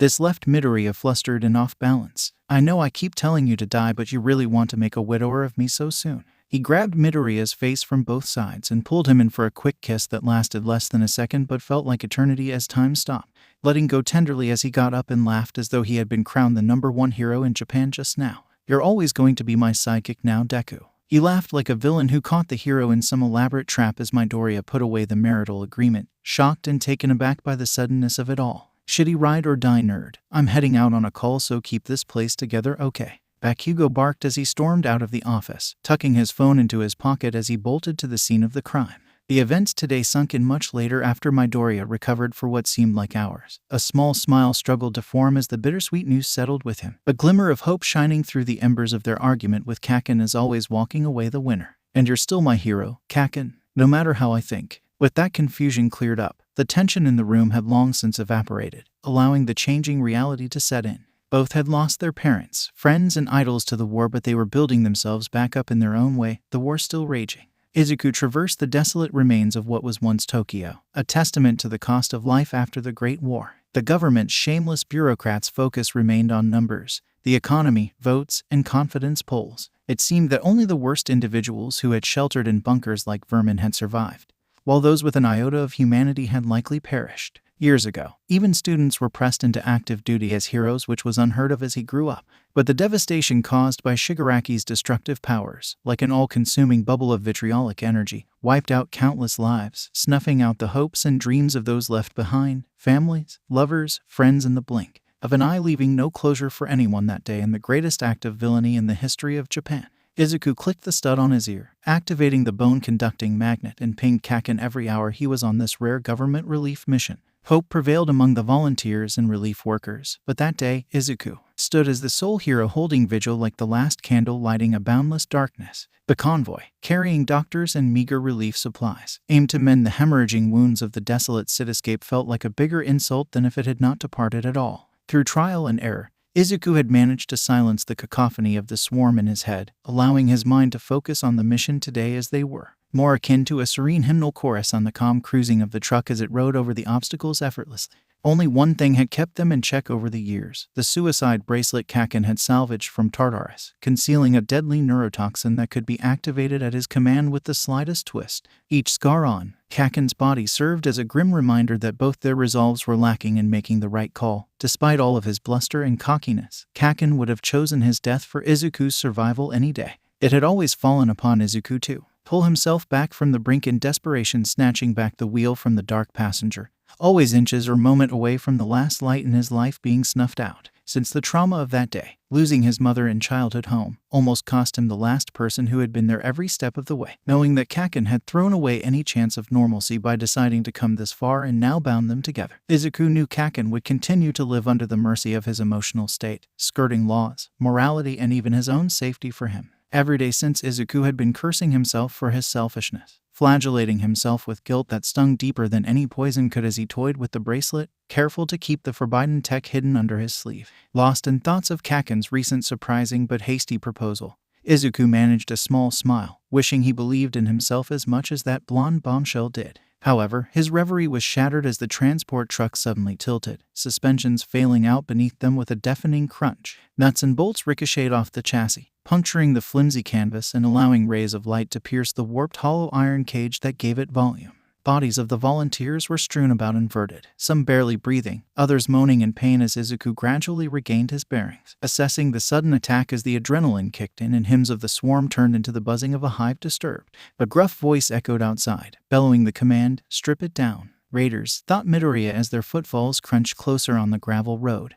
Heavy boots darted toward them. Gritting his teeth, 𝐒𝐿 relied on his honed instincts as a veteran hero, leaping into action. He first unbuckled the intact blood grenades at his waist, tossing some near the fallen bodies. His swarm, trained to revive and repurpose, sprang into action, repurposing what it could to keep the truck from falling into further jeopardy. Then, wielding his K-bar knife, he swiftly tore through the decimated truck's canvas, seeking cover amidst the debris while fumbling for his blood beads. Rolling the beads in his palm, 𝐒𝐿 activated their connection, syncing with each, mentally harmonizing with his swarm. He sent out a distress signal by clicking the transceiver stud in his ear 3 times. Breathing heavily, he felt his vision and hearing clear as the swarm's healing finally finished its laborious efforts on his senses. Rolling out more blood beads like a child's marbles, 𝐒𝐿 extended his senses through them, mini-mapping the immediate 50 meters ahead, haptically using them to extend his sense of touch. Counting 4 raiders bearing down on the truck, with one infiltrating the cab and the others tearing through the canvas after scaling the tilted frame. 𝐒𝐿's blood boiled at the sight of fellow survivors exploiting a lightly guarded medical transport that was clearly marked.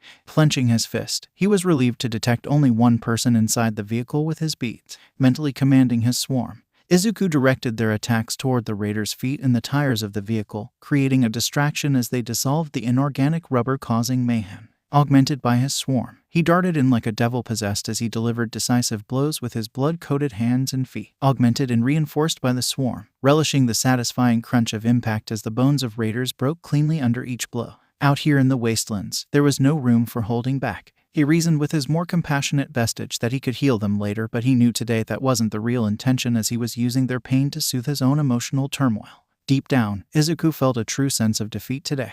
The common people had fallen to such depths that it was no longer a fair fight between a quirked person like him versus clearly desperate people just looking for supplies. Breaking the leg of the raider in the cab and restraining him, 𝐒𝐿 secured his hands with reinforced zip ties, bolstered by a bursted blood bead that infused the flimsy plastic with a micro-colony of his swarm. The swarm's hissing served as an effective deterrent to the disabled raider, growing more threatening the more the assailant struggled, eventually submitting to their capture as any further resistance was pointless. Amidst the chaos, 𝐒𝐿 heard the car attempting to escape while he dealt with their comrades. The vehicle crashed into something, but 𝐒𝐿 paid it no attention in that moment.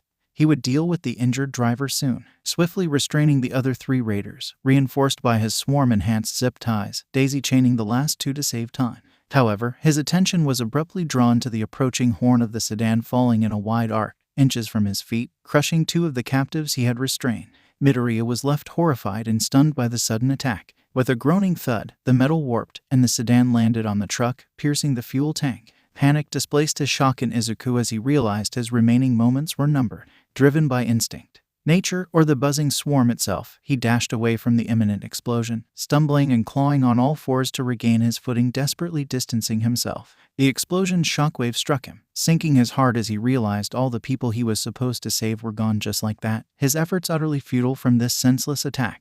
Before he could fully recover, an unyielding grip seized him by the scruff and hurled him into debris, impaling him on random pieces of rebar and debris. The shrill tones in his ears faded, and his vision returned as adrenaline coursed through his veins, beating his eardrums, his heart rate at a fever pitch. Anger burned within him as he glared at the hulking monster responsible for this chaos. The swarm within him crawled all over his body, repairing, reinforcing, repurposing what it could. A soft hiss followed, as a hypo syringe was emptied, and the muscled maniac tossed the vial at 𝐒�'s feet. The shimmer and stench of the trigger drug hit him, harder than the assailant, whose contorted body resembled a top-heavy Oni from ancient legends. This creature advanced toward him, intent on rending his flesh, like the terrifying tales mothers would tell misbehaving children. "Release," urged the voice, as time seemed to halt and 𝐒� found himself drawn into his mindscape, chrono-dilated.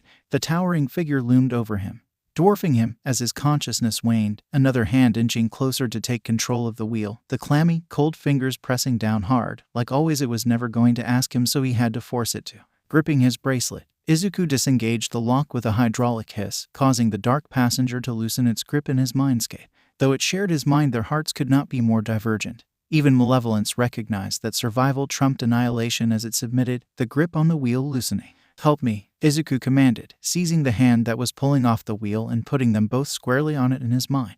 An understanding took shape in their shared thoughts, and knowing the bluff was far from empty, the sinister figure hissed in response with an angry reluctance at their shared fate. Izuku yelled in defiance as he dragged his K-bar across his chest as he came back to reality, allowing his free-flowing blood to coat his weary body, providing relief as his organs labored under the weight of his rage, the adrenaline coaxing out their maximum outputs with the swarm in tow. The muscular assailant, smelling Izuku's blood crawl over the hero's skin, launched a furious charge, striking with the ferocity and speed of a tiger before he would let the hero unleash their quirk. He landed a deafening blow that crunched bones and warped tissue to Midoriya's abdomen, rupturing his insides and bathing in his blood from the gory blow meant to settle fights in one shot. But Izuku's body, fortified by his blood's resilience, fought back to his horror. Izuku's recovering body pushed against the onslaught, and the spattered blood crawled over the attacker, infecting him with its dark and lethal swarm as hisses and buzzing drown mixed in with his screams and moans of despair. Flecks of blood pooled on the ground, returning to Izuku, nourishing him as they retreated with vital nutrients for his own recovery, absorbing back into his skin as the living liquid acknowledged its master. Clicking the now broken transceiver stud in his ear,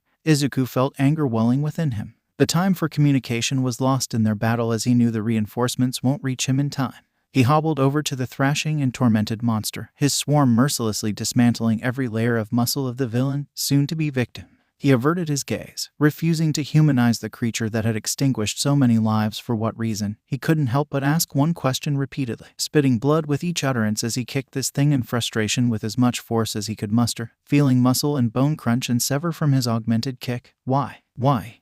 He yelled, blinded by rage as the minutes stretched into nearly an hour, until only skin and bones remained on his assailant who now lay at his mercy. The monster, barely clinging to life, responded with a satisfied smile, defiant in its approaching last moments. This haunted Izuku while tantalizing the dark passenger as it uttered words that shattered something within the hero that day. It was so much fun, I just couldn't help it. The beast's life faded in maniacal laughter, unrepentant, unashamed, unremorseful as he was mercilessly consumed by Izuku's swarm, leaving behind only a husk, dried out and scattered to the winds. Izuku, hoping this would bring about some sense out of the senseless situation, praying in desperation to make some justice here today for everyone. His transceiver finally came back to life as the swarm could now focus on repairing it, the former villain no longer demanding his attention. Izuku signaled Kaken, chalking up another life the dark passenger had claimed with battle data for study being transmitted, the Deadman switch still intact. Unlike previous times, a twisted sense of satisfaction accompanied this confession to Kaken in Izuku's mind.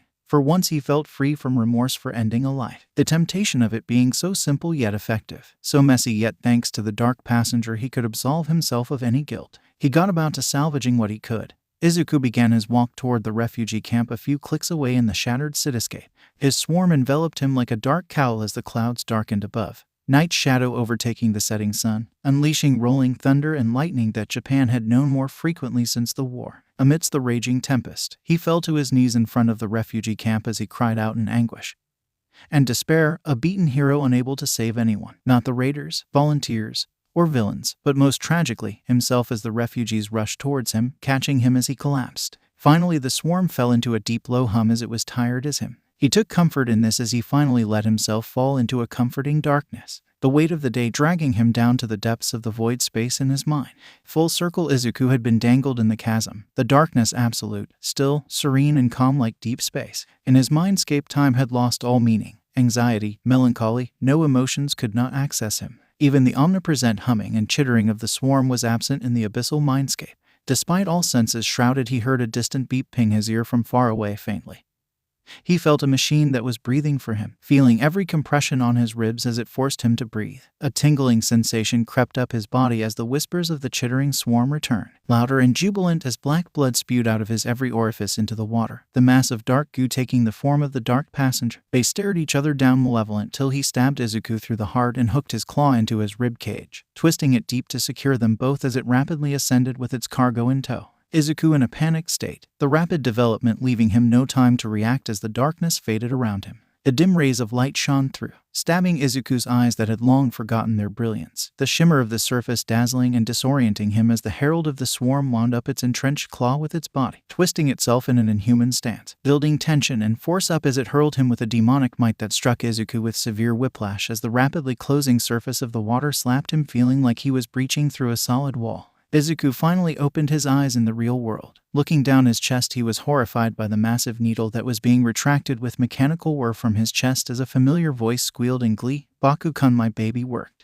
The glowing helmet with those goggled eyes, cyber limbs, and that cocky smile of the girl he knew rushed back to Izuku, who wanted to confirm his surprise. "May." She nodded with her teeth glistening in the white room as she retracted the needle and it reformed into a normal finger. Izuku's body began booting itself up as several IVs he was hooked up to starting pumping him full of warm juices that fired up his blood, the desiccated fluids in his body flowing, revving the engine of life into action. He was in pain like he had just woken up with the world's worst hangover, his body on fire. The dormant swarm now buzzing feverishly in every blood vessel, tissue and cell it could reach as it revitalized his atrophied body. His hearing snatched his attention as he heard 𝐭𝐿 come in. His heart sank as he saw him looking much older, new scars tracing over his arms trailing into his shirt, his prosthetic leg clunking and scraping along the floor strained by his enraged gait. But Izuku knew in Baku speak that was his way of showing relief after all those years fighting side by side, taking in all the new information and in shock at what happened this time as he was clocked squarely by the heaviest punch he had felt from Bakugo, not even sparing him from a concussive blast that would have ripped any normal person's head off, that sent Izuku's ears ringing sharply as his eardrums burst and started to recover again as 𝐭𝐿 was yelling what seemed like obscenities. The way they covered her mouth with her hand and giggled. She had been their tech support for years, so knew everything about their habits, one of the few survivors from UA that did anyway. Izuku recovered within minutes, a bit dazed but unaffected as Bakugo knew he would. Izuku started introspecting, mumbling to himself internally, looking away from 𝐭𝐿, theorizing everything after the distress signal, what could have happened, and none of his theories were any good. Did he lose control again? Did it go on a rampage? Did he almost kill 𝐭𝐿 again? Theories racing through his mind as he tried to fidget with his suicide bracelet, gasping and abruptly holding his hand up, his skin crawling with the sudden realization, seeing it was missing like it was never there, not a scratch or scar on his wrist, leaving him with no clue how it failed the one time he remembered activating it. Impossible, Midoriya thought to himself, going into a panic knowing nothing on this earth could remove that bracelet. Not the hottest flame or more corrosive acid. It was made to keep the worst denizens of Tartarus under control, literal gods with equally destructive quirks. Somehow he knew deep down before asking, did I use it in time? If it didn't work, what will now? How will I stop myself next time? He thought to himself violently, trying to squeeze his hand, but the sting of the many IV needles advising him to do so otherwise, hanging his head down, his heart swelling. The answer was every fear he had realized came to pass as Bakugo took him in a deep embrace and he felt tears falling into his hair. The squall of emotions in the room was more than enough to confirm the truth he feared as he embraced 𝐭𝐿 back, remembering he was always protecting him, but who was protecting 𝐭𝐿? Midoriya sank into his chest as the dread came to a full boil. It was something they knew after all their battles, USJ, AFO, the Tokyo Decay Bomb. He knew deep down as he counted the times it had happened in the past, it can't be killed even if I wanted to. Deku said to himself, feeling defeated, resigning himself to the crippling realization that he had once more taken something from the man holding on to him for dear life. Ever since they were kids, 𝐭𝐿 had been giving him everything, and like the useless sidekick he knew he was deep down, he took and took and took till one day there would be nothing left of his golden prince. Not even his own death would save 𝐭𝐿 or anyone. He realized as his own immortality dawned on him, the cruelty of this dark epiphany dawning on him as he bent the IV needles, holding on to 𝐭𝐿 as though he was going to fall into a literal pit of despair if he let go for one moment, sobbing woeful tears of self-loathing, cursing himself. That'll be enough. A young man in a formal suit came into the room, his presence letting off an aura of command that made Bakugo respond in a Pavlovian fashion, albeit reluctantly pulling away slowly as the man was slowly taking off his glasses and tucking them away as he put on gloves to give Bakugo precious moments as a small kindness. He approached Izuku. No fear, no emotion, just a blank person radiating raw power as Bakugo finally let Izuku go, leaving the room with May in tow, locking the door with a satisfying hiss behind them as they were sealed in the white room now, one-on-one. I think it's time you knew everything, Izuku. The man pulled up a stool, sitting on it like a statue as he pulled up an overlay contact lens, offering it to Izuku. He took it with some hesitation and managed to insert it with some effort. Once it was securely in place, the suited man's gloves rose like a conductor's in an orchestra, The holographic collage projected inches from his iris, giving Izuku front row seat to the morbid sight of massacres, husks and broken bodies from USJ. The AFO war and the refugee camp Izuku had collapsed at flashed by him, years of information being fed to him by the overlay system directly interfacing with the brain.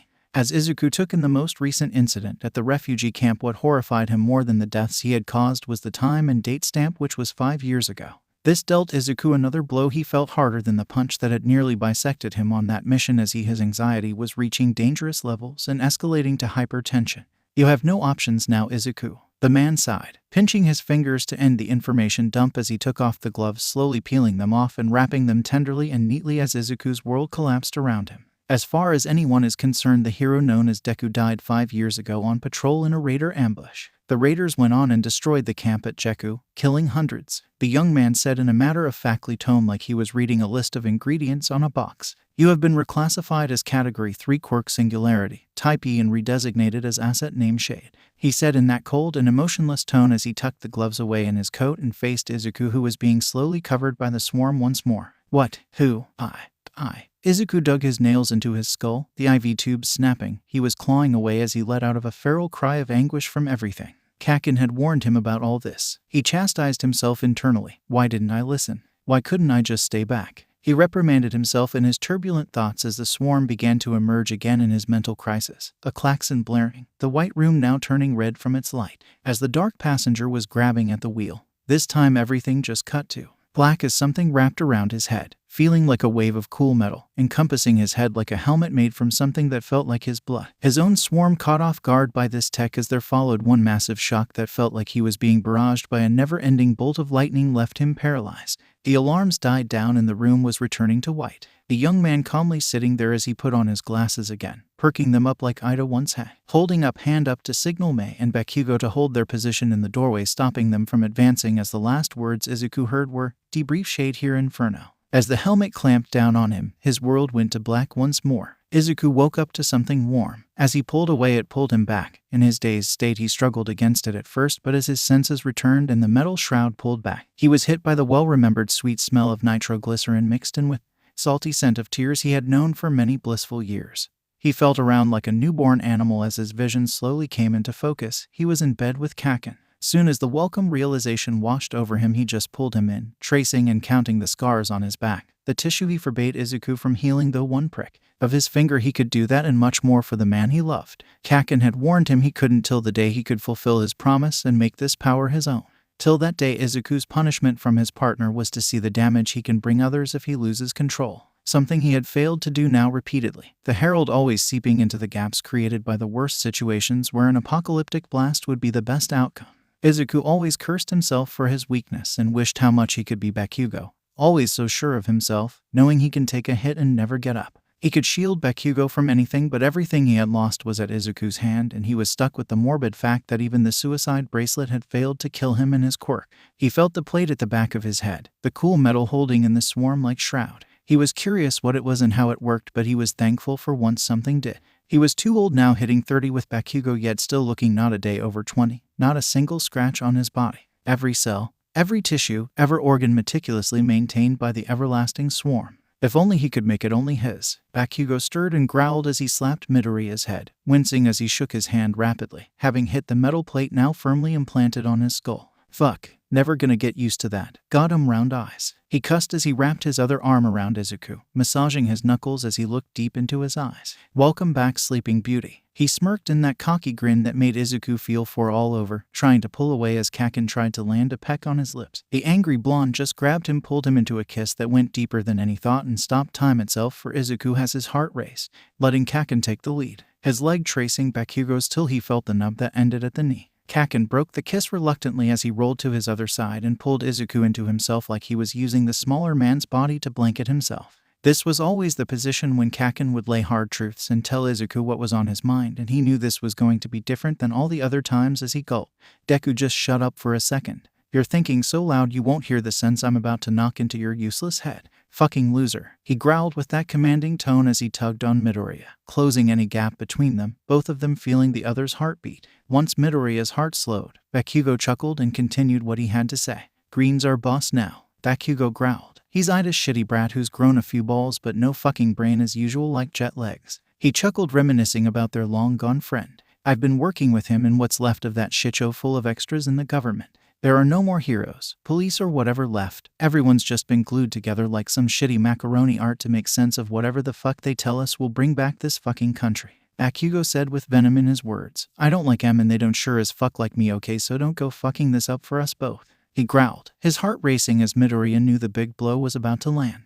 You lost it this time, Deku. You pulled the fucking plug and it was barely enough for me to win this time, he said with tones of sorrow mixed in with his anger. Midoriya could feel the sobs that Kakin would always hide from him. Don't you ever pull the plug, Deku. That's my job, you shitty sidekick. I'm still the boss here and you don't decide when you get to leave. I fucking do, he said in his most authoritative bark. Midoriya nodded into Kakin's shoulder, shedding his own tears as Bakugo continued. Listen, I know it was bad. Hell, I fucking saw it all, what it did to everyone. Just remember that I sent you. Not when you did that to AFO and his shitty extras. We were all dead anyway, jet legs. All Might, everyone was on fumes when it did what it wanted. I want you to remember that, Izuku. Midoriya was taken aback by Kakin using his name. This was serious when he did as he turned around and pulled him in, leaving not a gap between them as he smiled like a maniac. You belong to me, got it? Tell that shitty extra in your head to get the fuck out or start paying his rent.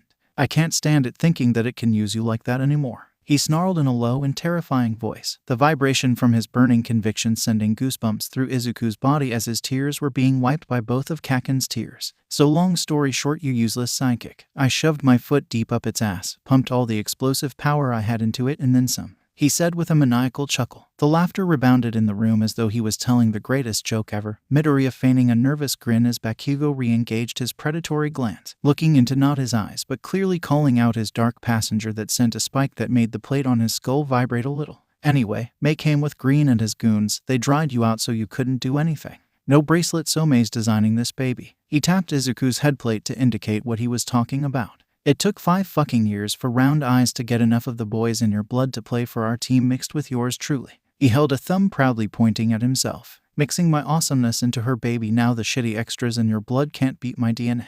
May buried those fuckers so deep into your skull that it can't even escape a full shutdown of your brain. He glared again into Izuku's eyes, not looking at his partner but at the dark passenger to mock it.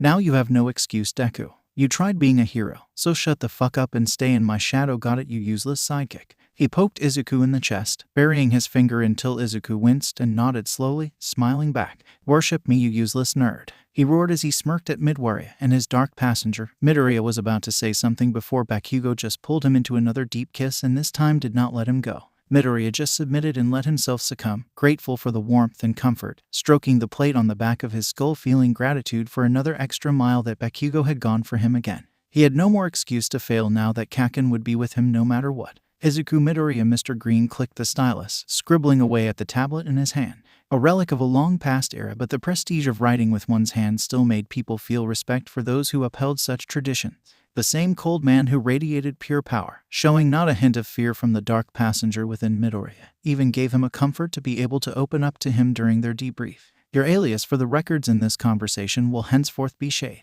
You are free to pick another name since this was selected in lieu of your recovery by our other asset. He adjusted his glasses. Inferno. Midoriya gulped and muttered quickly. No, Kakin and me talked. It's fine, he said, waving a hand nervously, expecting Bakugo on the other side of the looking glass in the interview room.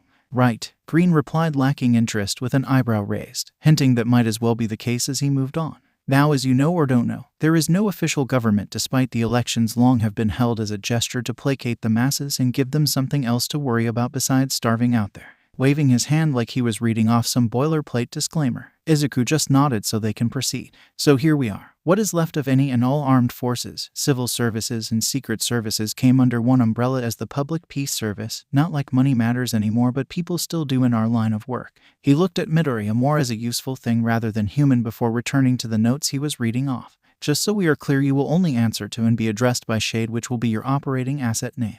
We have 3 types of assets in this facility: liquidating, appraising, and of course operating assets. Now, before I clear you for operational status, please be aware we took 5 years to ascertain. Despite our best efforts, you were impossible to liquidate, so we had to make lemonade and appraised you rather hastily. He adjusted those glasses, the aura of power turning more malevolent. Midoriya swallowed heavily, knowing the anger, looking down and muttering, I'm sorry about Ida, sir. Green just clicked his tongue and sighed, putting the pad away for a second and moving in closer. Listen, Shade, I was just a backup clone part of a doomsday project from the previous project.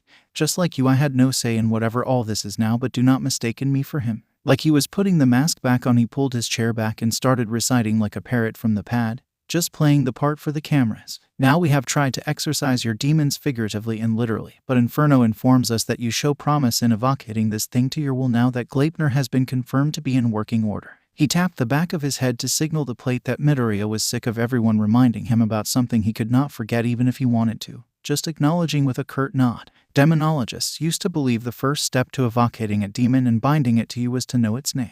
He paused, the aura of power growing, its real name. He reiterated as Midoriya gulped from the sudden pressure in the room from this quirk he could not figure out, which even sent his dark passenger scampering to the corner of his mind. Thankfully, we are much more modern and things have come a long way since then. We've been slicing and dicing your brain again literally and figuratively as a benefit of Project 𝗵𝗃, and now we can proceed with Project 𝗵𝗃 to leash that thing once and for all. He took off his glasses, taking out a clean handkerchief, then tenderly wiping it, creating a tension in the air. You will keep in mind that it doesn't matter if we imprison you, entomb you, keep you in a suspended state forever, you will eventually rise again like some accursed lick and waste valuable resources of this organization. Your punishment is the knowledge that you cannot die and will outlive everyone and everything you have loved. He grimaced then smirked as he put on his glasses again, more of a taunt disguised as a compassionate appeal. So for 𝗵𝗃, you will be relocated to an isolated location where we will throw all the assets we have for liquidation till you gain control. Once we are satisfied you have achieved mastery and pose no further threat, you will be leashed to Inferno and carry out the missions we designate. He leaned in and set the pad down, the smirk unmistakable, one of the most sadistic kind, as the pressure from his quirk was filling the room with a pressure that belonged to the deepest trenches in the ocean. Midoriya dared not breathe as Green tipped his glasses and took his leave, exiting the room with a graceful flourish as the armed guards came in and activated the shroud mechanism by touching the plate on the back of his head. He hated going to black, especially knowing now where he was going to end up when he woke up this time. Midoriya had been in the dilapidated USJ dome for weeks now without food or water. The desiccated corpses of high-end nomes were strewn across the battlefields looking like fine sand sculptures as the husks collapsed into fine powder with each passing breeze, each husk adorning the various environments where Izuku faced his first taste of real villains who wouldn't hesitate to kill children decades ago. He thought back to those days when his quirk had completely overwhelmed him the first time. He traced the phantom bite from the first villain along his abdomen, poking where he remembered each cruel, sharp tooth that had pierced him that day. The villain's cold shark eyes had no hint of mercy as he had ripped into the 15-year-old back then without hesitation, the villain not knowing the carnage his bite would unleash that day. Izuku would have been lucky to just be expelled if Nenzu had figured out what he had done. Thankfully on that day the USJ systems were jammed as part of their plan, and the villains had consigned themselves to their own death warrant by trapping themselves with him. No one recognized the swarm-covered monstrosity that Izuku had become that day, his biomechanical shroud beguiling the innocence that lay at its core. Some even speculated it was Tokoyami and Dark Shadow back, and who went out of control, though it was ruled out later. Izuku clenched his fist as he was forced to relive memories he had long suppressed, looking around, seeing the desiccating high ends being absorbed for nutrients as the screams and cries of villains long dead were reverberating in the hollow dome, never for a moment giving his shattered mind a reprieve as the guilt ate away at him. 𝗵𝗃's extensive surgical depths into his immortal brain structure had forced a merger of identities, bringing down the walls between him and the dark passenger. The partition had long collapsed, and there was no dark corner neither he nor it could slink back to, avoiding each other. They were going to see everything the other had and did. The dark passenger clearly distressed by what it saw in Izuku's unfiltered mind, his mutterings of shame, guilt and remorse pelting it like a hailstorm, stoning the remorseless creature with the crushing empathy his humanity afforded him. He could just remember how hundreds of villains had mysteriously vanished, how terrified students just reported a dark shadow taking them into itself before moving on to the next group of villains. At the time everyone just thought it was Kurogiri's portal going wrong and killing its occupants, but most of 1A would not survive to know the truth as they had been picked off by villains over the years who would redouble, renew and repeat their attacks, never relenting as AFO became just as obsessed with this power as something that could surpass OFA if he possessed it. All the villains had done over the years was to throw bodies at the problem, whittling away at the young heroes, determined to find the true wielder of his power, which led to the UA war itself once AFO had seen Izuku's power for himself. During these recent weeks the Swarm were the captive audience to his struggle for control with the dark passenger. It was hard enough to keep him at bay, to stop snatching the wheel if either looked away, blinked or loosened their grip. Too much had happened now. He had lost too much too late to this thing to back down now. All the deaths had to mean something. Their ghosts demanding justice from Izuku's transgressions, his selfish goals to be a hero, Had he come clean to Netsu and the staff at USJ that day, he wondered? Would studying his quirk earlier have made it easier to control? But all might have survived if his dying body wasn't being absorbed. Would AFO still have desperately overloaded Shigaraki's decay to stop Izuku's swarm from consuming him, saving thousands in the deadliest quirk blast in history? Izuku looked down and clenched both fists, tears streaming as his nails dug into the skin, drawing blood as he cursed the dark passenger in his mind. Would his mother have forgiven him knowing all this was his fault? Would she still be alive? Did Bakugo resent him for his parents' deaths? How many people were even left alive who could resent him anyway? Izuku was just struggling for weeks with thoughts, calculations, murmurings of a madman, doing the calculus of death while fighting ferocious waves of unrelenting death machines. Each high-end Namu clearly designed and tailored to mimic victims he had killed, consumed, repurposed, reminding him inexorably that not even oceans of the darkest ink could turn the red in his ledger black again. Confronted with the realization that he was a monster trying to be human all along was not a comforting thought as he inched closer to controlling the dark passenger by sheer force of will. After all these weeks, he finally got to be a passenger on the road trips of the Herald out of sheer stubbornness, witnessing the carnage firsthand that Bakugo had come to every time, diving headfirst into any hopeless situation just to bring him back from risking life and limb each time. The encounter always taking a heavier price, blood, tissue, and now his leg. Each scar a reminder of his failure, but now that everything was out in the open, those he loved had paid too much. Izuku knew he could not walk out of here till he was the only one left. The Herald no longer spoke. It didn't have to in order to torture him. The unpartitioned memories replayed every fight like the grisliest home movies from a serial killer. He could taste, smell, feel, see, and hear everything so viscerally. The miasma from the consumed bodies, the tormented screams of countless people were force-fed to this psyche. He tried to look away, but the memories would play on and on even through closed eyelids, blocking his ears, ripping out his tongue no matter what extreme lengths he went to deprive himself of his senses physically and mentally. The Herald only repaired damage as rapidly as he dealt it to him, the K-bar rusting from all his blood. No way to clean it out here as it dripped from the fresh cuts that were just healing. The dark passenger forcing him to watch every fresh cut, every blunt hit, every close call that Bakugo had faced in one too many encounters with him when there was no control, just instinct that took the wheel. Forced to see it every day for these weeks, he grew desensitized, his sanity eclipsing, losing a few days to his tormentor.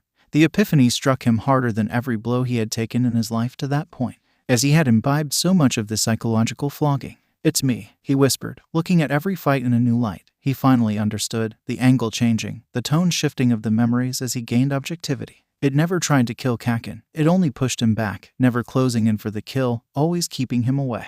Bruising but never killing, always trying to escape. He had observed as he kept a close eye at every attack, every parry, every frustrated hit and miss. Izuku gulped, bracing himself as the hunch grew to the front of his mind. He saw more fights with his desensitized objectivity like a horrendous compendium, no longer looking away, confronting all he did, all he had denied. He watched every minute, the pattern only linking as the chain of events became clearer, the creeping realization growing all over him like a new skin that filled with static excitement he had to confirm. USJ, Deku, AFO. Every time with Bakugo, all he saw was an animal telling him the same story since the dawn of time, stimulus and response. "It's scared," he muttered to himself, looking inwards for all the books and theories on behavior therapy and psychology he had familiarized himself with over the years. Only he now realized that he was applying human values onto something that never was human to begin with. As the eureka moment struck him hard, his blood had been feral, primal, acting like an animal living in him, each cell living in the inner universe that was Izuku Midoriya's body by the trillions. It was born to a world that was never shown kindness, deprived of positive reinforcement and stimuli. It only knew a world where everything tried to kill it. The stronger the action, the greater the response. Every stab, every injury and invasion, and the defenders only growing stronger, building a stronger fortress each time. He coughed feverishly at the cosmic horror he inflicted upon the swarm every time he cut himself, every time he was hurt, every time he pushed his body. Instead of punishing him, it protected him, asking nothing in return. The klaxons roaring in the USJ dome, the lights going dark from the power draw as the Stygian portals darkened the faux sky. Massive high ends dropping in random locations as Izuku came to grips with his theory, tapping the metal plate on the back of his skull, suspecting it let Green know he was ready. Clutching his rusting K-bar knife, then slowly releasing it as he thought to himself in light of his theory, "I'm tired of trying the same thing and expecting it to end differently." Looking at the K-bar with malice, he found a surge of strength when he started crushing the tang, warping the knife beyond the strength of a baseline human to his own shock. The swarm trickled out of his sweat glands, coating him in a thick ebony ooze for the first time without mixing with his blood. The prickly feeling of a million fiery ants was replaced by a pleasant warm glow that sent cooling shivers throughout his sore and aching arm as it absorbed the knife into its base elements, repairing the fatigue from overexertion.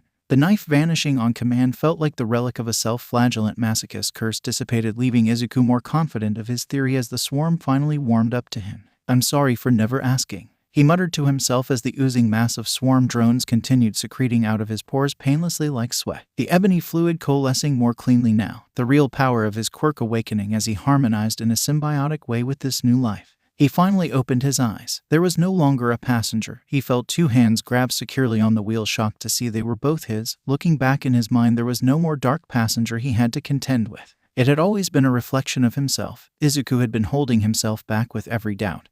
Every fear fused into a flaring self-loathing had been controlling him all along. All it took was weeks of isolation to confront the true enemy, himself. He felt the plate on the back of his head, reminding himself that people were waiting him. The roars and bellows of the high ends closed in towards Izuku, the ground tremors throbbing more intensely near him, sending clouds of dust from the monsters bearing down on him. "I'm coming back, Kakin." Midoriya centered him, closing his eyes and taking a breath as the swarm's shrieking cacophony turned into a harmonious orchestra like he had tuned into his favorite song on the radio with a clarity of mind he had earned from his exile. He was finally free from the piercing and screeching static that sent him into a flurry of panic and uncertainty as he assumed the attack stance Kakin taught him decades ago. He smiled as he finally knew who he could finally be, aching to let loose as he was charging at the gang of high ends with clarity he had never had, sheathed in the ebony swarm that fought at the speed of his now clear thoughts. The echoes of the falling high ends, blows being traded, energy, physical attacks that shook the foundations rebounded and echoed in the USJ dome,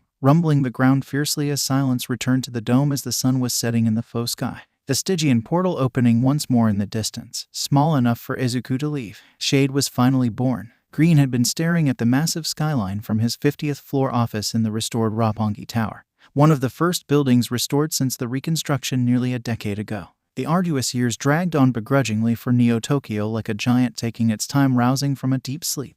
It had owed his clustered assets like Shade and Inferno into the field with their handler gear to put out fires, avert catastrophes, and remove impediments that would threaten the reviving metropolis that was Neo Tokyo. A shadow crawled over the windowsill, spilling into the Spartan office as the VTOL's profile eclipsed his space, its afterburners' vibrations rattling the desk, his chair rolling from the tremors as he planted a firm hand to arrest its motion, a clear reflection to how he had handled many crises in the past. No other chairs, file cabinets, or decorations adorned the space as it was originally meant to be a storeroom for hangar staff, serving as his sanctum as the decade closed on his years of service. Despite having climbed to the top, seizing the reins as the youngest person in the nation's history to do so, he felt no sense of accomplishment, nor pride or ego in his position, or responded to the numerous accolades bestowed on him now rotting in his drawers for making the harshest but necessary calls. Morality was a luxury Japan could not afford during his tenure when they were stamping out the chaotic embers that if stoked would spark another fire that threatened to consume their society once more. Thinking back to the AFO crisis, the leather on his chair's headrest squinched from his grip as he remembered his thoughts. Regarding that day in the archives, one shot and it would never have happened. He cursed, reflecting on the hubris of the government and its heroes, cajoling and kowtowing to placid masses as they put villains behind bars instead of executing the clear and potentially dangerous threats in the name of compassionate justice. He scoffed at the idea, remembering from history books how kings of old in their hubris kept a dancing bear and a menagerie of apex predators as docile pets in the court to demonstrate to their courters the mastery they had over nature itself, while forgetting any minute these pets could maul them and their hapless audience.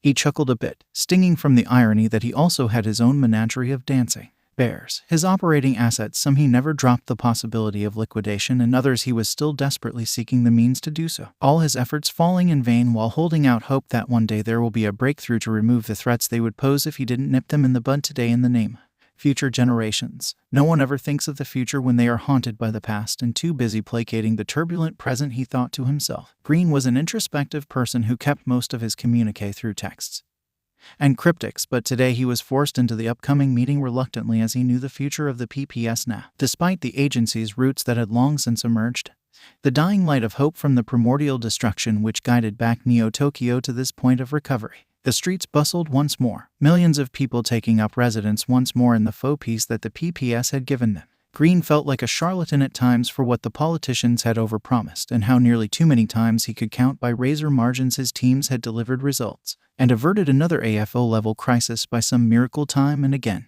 That didn't count the attrition, the casualties, and in some cases irrecoverable state of some assets he treasured very dearly, having shaped each like a child before sending them out into the grinder. Recovering, repurposing, and refining is all he had lived for. It's the only reason he was born. It was the only reason he was even tolerated. The memory of his birth spiked in his mind like a deep thorn that could not be removed but sent a stinging pain he could never overcome. The nihilistic rage he kept under a pressure seal, mentally always threatening to leak out as he remembered. As far as the government was concerned, at least those who were aware of him would not discriminate between him and the lost souls he was coordinating on Judgment Day, despite bringing them this peace that had been built in front of his eyes in nearly a decade when this country didn't even exist and they were helpless as rats when they emerged from their bunkers. He was brought in long before his current masters had been sworn in, and that resentment did not go away, that he was ruling hell and one day all demons will be expunged and the devil himself won't be spared either.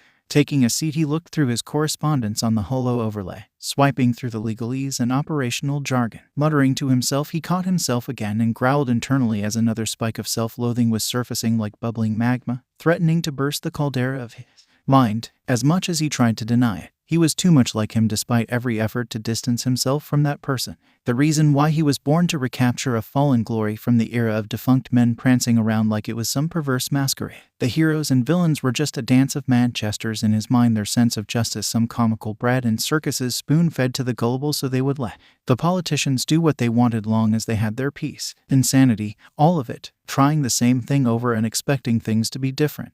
He scoffed, closing the hologram with a vicious wave of his hand. The intercom buzzed to life in a sequence in a secret code only known to him and the security staff. Green released the door's interlocks, which hissed as the hydraulic tension released and the two heavy sections parted in the middle, rolling into the walls to his private satisfaction. Green let a hint of a smile swim to the surface of his thoughts, remembering one of the many reasons he chose this room as his office, being built more like a vault for things rather than humans, a perfect mirror to the personality of the current owner. The hulking mass of Izuku Midoriya in his combat height had to hunch down as he entered like the lumbering clown he thought he was. Green clicked his tongue in disapproval as he turned his chair away from him, a signal for the massive brute to enter. With Katsuki and Hatsum in tow, both barely reaching his chest and height, a stifled yell and heavy thud from a blunt blow from most likely Bakugo had Midoriya apologizing as he heard the ligaments between the bones compressing, the churning of muscles hyper-atrophying as they layered on each other. Green was not a fan of the macabre transformation, or rather deformation, as Hatsum was, who to his annoyance always clapped away with some childish excitement while squealing in those exhausting high pitches like it was some novel party trick despite having seen it hundreds of times by now. He knew in every debrief how much the problem this particular cluster were. He thumbed the button on his chair that would seal the doors and flood every inch of this room with gamma rays, neurotoxins, and a good measure of zero-point energy just for good measure. The room's doomsday switch, treating the various treaties and conventions on all manners of death and destruction as a checklist rather than a precaution. It remained a last resort if his Bastille was ever to fall, but this operative cluster had him always tempted to use it because of that man in it.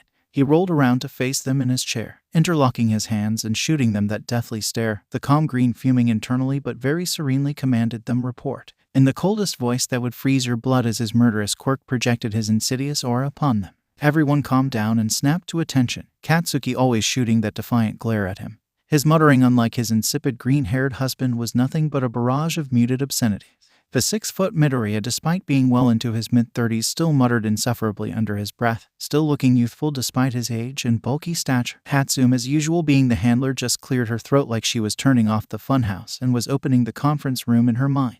All done, Chief. Things went like you said by the numbers. She started brightly, trying her best to sound like a grown-up as she shot him a nervous smile, clearly aware why they were summoned today. Green shot back at her knowing glare, and she gulped a bit before speaking as she twiddled her thumbs. My babies did well today, but she trailed off, trying to find the right excuse to feign ignorance. Green held up his hand. With a sharp flourish of his fingers, he snapped his fingers, and the lights went out. The holo overlays behind him flicked into thin air, playing drone footage of their mission. Katsuki looked away, Hatsum just looking down in embarrassment, and Midoriya just clenched his fists harder, the leather in the palms of his gloves squeaking as he was threatening to rip it from the sheer force as the display showed Hatsum setting up her gear while the infrared showed an intense glow of two bodies intertwined nearby on the hill while Mick kept vigil on the site with her tech. Gentlemen, please remember the laws restricting these relationships have long since been passed. Green coughed, turning off the screens with a snap of his fingers as the room went back to its normal lighting condition. I had to watch all that for official reasons countless times, but keep in mind just because I turn a blind eye does mean I am not blind. And neither are they. He rebuked the trio with the most stinging condescension he could muster. Those cruel green eyes drilling into Midoriya, wishing how he could just hit him with his quirk someday. Listen here, fucking four eyes. Bakugo growled out of turn, taking a defiant step with his combat prosthetic whirring with intensity from the pressure he was exerting on the floor, moving towards him, Midoriya's arms snapping in front of him faster than anyone could blink, containing his overly hostile partner though shorter and less imposing, his raging intensity from the hot-headed fool being held back by the calmer fool while being gleefully observed by another fool. I am surrounded by fools, thought Green as he stood up abruptly, planting his palms in a commanding stance on the desk like a disciplinarian, an action so rare and unexpected it shut down the room with help from the murderous intensity of his quirk. The room went dead silent, Bakugo still growling like the mad dog he was, but his resistance against Midoriya's gentle restraints had subsided as Hatsum's knees grew weak. Gentlemen, they will be dismantling the PPS in the coming months. The room froze in shock. Even Bakugo's anger had been extinguished as the implications caused him great anguish, souring his demeanor. I wish I could say it was an honor to have served as your arbiter. He paused, everyone waiting with anticipation for some inspirational or heartwarming sentiment. Truthfully, it has been hell keeping your enthusiastic relationship under wraps from sinking my ship more times than I care to count. I am finally relieved from you and the burden of tolerating you all. He shot a glance at Midoriya, whose kind eyes and baby face just flushed with shame like some school child reprimanded by his school principal. Feeling insulted, Green just focused on Bakugo, whose anguish is something he could relate to himself as he spewed the next words like venom while releasing his quirk. However, I cannot deny all the good you did and how this country will rise again, never knowing you and the other clusters did for it. He reached into the topmost drawer and reached for something. In a flurry, Bakugo was on him, stopping his palm inches from Green's face. His explosives crackled like morbid popcorn, intimidatingly trying to evoke fear from Green's defiant visage, which calmly stared down the barrel inches from his indifferent smirk. He tossed 3 contactless chips on the table that jingled metallically, catching Bakugo's attention for a split second.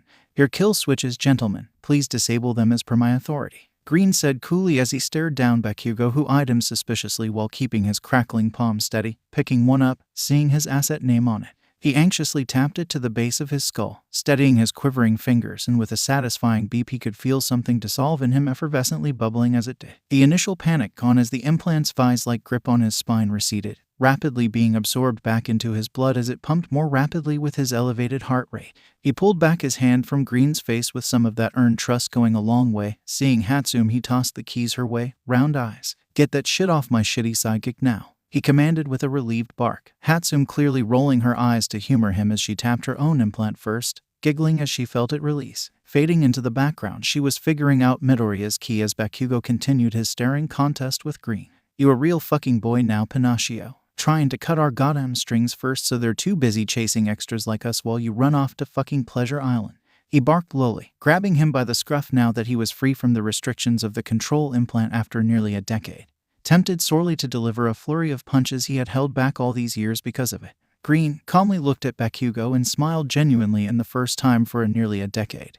Bakugo released him and planted both hands on the desk, keeping his eyes laser-locked on those pupils, on guard for the quirk attack he knew could come at any moment if he broke eye contact.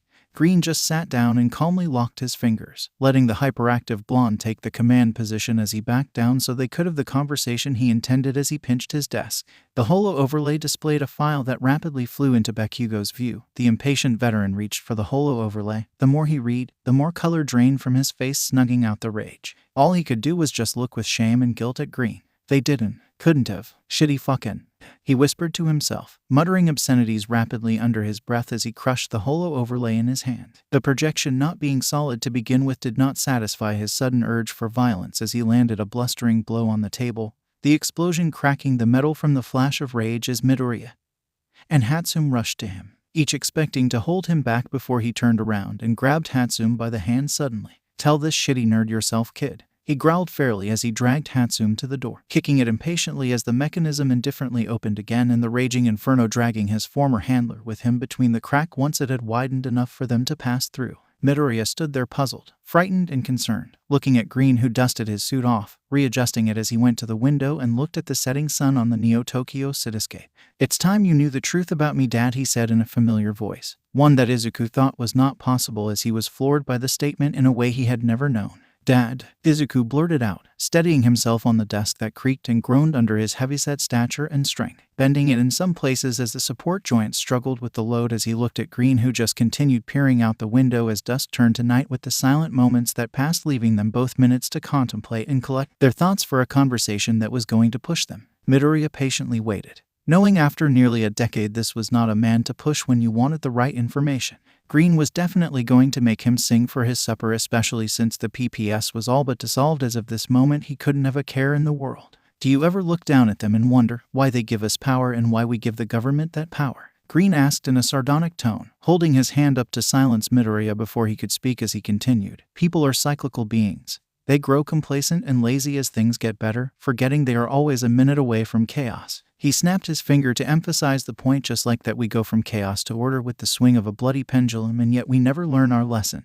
He swung his finger to mimic the pendulum slowly. "What did Kaken want you to show me?" Midoriya growled for the first time, slamming his fists and leaving dents in the metal. His hands were bleeding but rapidly healing, as blows like these meant nothing to him as he grew impatient with the curiosity gnawing at him. "Still can't figure out who or what you are?" Green scoffed, taking off his glasses and pulling lenses from his eyes. He turned around and showed his true colors to Midori. The left eye was green as his and the other was red as Kaken's. "You're a dragon, a force of nature with a dick and a brain, sadly, who will outlive us till the last city crumbles and mankind is but a distant memory." Green spoke in a tone of disgust, spitting venom. "Our predecessors knew the hero system was on its last legs the moment they lost their symbol of peace and kept it hidden from the public for years before the UA massacre. They overreached and began planting the dragon's teeth, trusting the wrong people like Garaki." Green swallowed, crushing his glasses in his hands yet remaining unharmed as the murderous aura from his quirk was barely contained. "People were thrown into his crucible. Oh wait, clones aren't considered human, are they? Especially composites like me." He pointed at himself and finally smiled in an unhinged fashion as he turned back to the window, tossing the scraps of his glasses to the floor that rattled on the tiles. Midoriya tried to approach him, but a great weight fell upon him, freezing him in place. The murderous aura iridescently hummed as Green's emotions were unpacking. "Chimeras, amalgams, nomus, we are all the same to them. No matter, we are just tools meant to put out fires and just die out with the flames so heroes can come in and take the credit. Everything to prop up this mass delusion everyone has been sold on." Green turned and looked malevolently at Midoriya. "You gave the wrong people your power." He reached out with his hand, clenching it into a fist and twisted it. The motions mimicked inside Izuku's gut, the feeling of the invisible hand permeating and agonizingly compressing his organs. Any other man would have fallen dead on the spot as he squeezed tighter. "Why did you prop them up?" he yelled as he walked over to Midoriya, who was bent over from the pain. The intensifying and agonizing organ compression pressure increased. "Why did you let these leeches drain you all your life? What did you and the generations of heroes accomplish? All you did was bring us back full circle, never tackling the root cause, never making the hard calls to nip evil in the bud." Midoriya looked up with defiance, but at the same time shame and guilt, as he had a feeling he knew where all this anger was directed. "Why didn't you save me, Dad?" Green yelled as he kicked Midoriya's face, the stronger man being tossed to the side by a force far greater than the physical force of the kick. Bones were crunched as Midoriya hit the wall, holding back against the tantrum as he tried to get up, but the pressure of Green's quirk kept him pinned. "I was just a gun being loaded with quirks like bullets till every chamber was full, then some more." Green grunted as his eyes were bleeding, his quirk clearly taking its toll on him as well. "Do you know how it feels like to be a candle that burns 10 times as bright but dies 10 times faster? What was I born to do, Dad?" He approached Midoriya slowly, each footstep getting heavier, leaving indents in the tiles as the pressure from his quirk amped up. "My only regret is I can't kill hypocrites like you." Green spat as he leaned in and looked Midoriya coldly in those eyes. 5 years you were on ice, I threw everything at you and threw you into everything, forced to decant your putrid, delusional mind when we had no bodies left to throw into the grinder out there. Midoriya shed tears that were pooled in his eyes, the fluctuations in the gravity trapping them as Green's rage was now at its crescendo, causing him to cough blood. Suddenly he released it as he fell to his knees and grabbed Midoriya's hands, wrapping them around his neck, smiling desperately. "Finish it, old man. I'm nearing my expiration anyway. I'm not getting a peaceful death anyway." He looked vociferously with venom in his bleeding eyes at Midoriya. "Maybe Katsuki thinks you can save me, talk me out of this. Just know I tolerated you two for nearly a decade just for this moment when I can show the world that you aren't assets. You're all liabilities that need to be written off before it's too late for us all again." Green clutched Izuku's hands, using small pulses to crush bones, inflicting pain as much as he could, but the reinforced swarm made his efforts futile as Midoriya just pulled him in for a hug. I didn't choose to be born in this world. Let me leave on my terms, he pleaded desperately, his eyes watery with blackening blood and tears that spilled down his pale cheeks as he slammed Midoriya's back with his punches, each one breaking a rib or two, but Midoriya bore every blow as he silently listened. There's no future for me. My life will end in days now that I burn myself out. This power saps my body, feeds off me, leaving nothing behind, and yet here you are. Your ideas will live on. You will be the arbiter, the judge, jury, and one day executioner of us all. Why couldn't my ideas live on?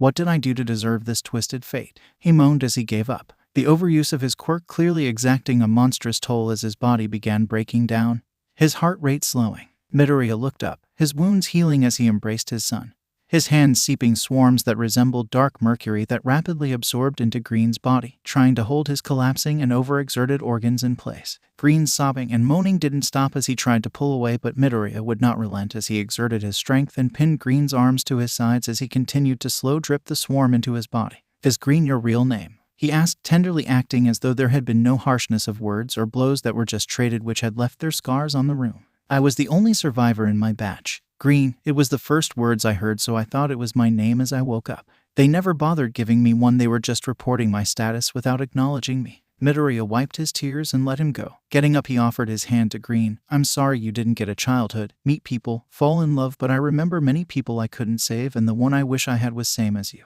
His name was 𝗵𝗲, and he took a lot from me, but I feel like if I had reached him that day, a lot of suffering could have been stopped. The gentle giant lamented somberly as Green slapped his hand away and stood up defiantly. You think a few tender words and a patch job will fix decades of neglect? No matter what you say, nothing will change. We will either serve or be severed. You're either a villain or a hero in this world, and the villains don't get to pick their side. It's chosen for us. Green stomped defiantly, cracking the floor, reeling from the sudden surge of using his quirk as Midoriya caught him again before he fell and lay him down on his chair as he resumed healing him while looking up at him, trying his best to reassure him. When I was a child, I killed a mugger without meaning to. Kakin pulled me back from that darkness. He kept pulling me all these years, and well, here I am now, Midoriya said as the warmth caught up in his throat and he shed tears of joy thinking about all the hard times. The world is a big place, son.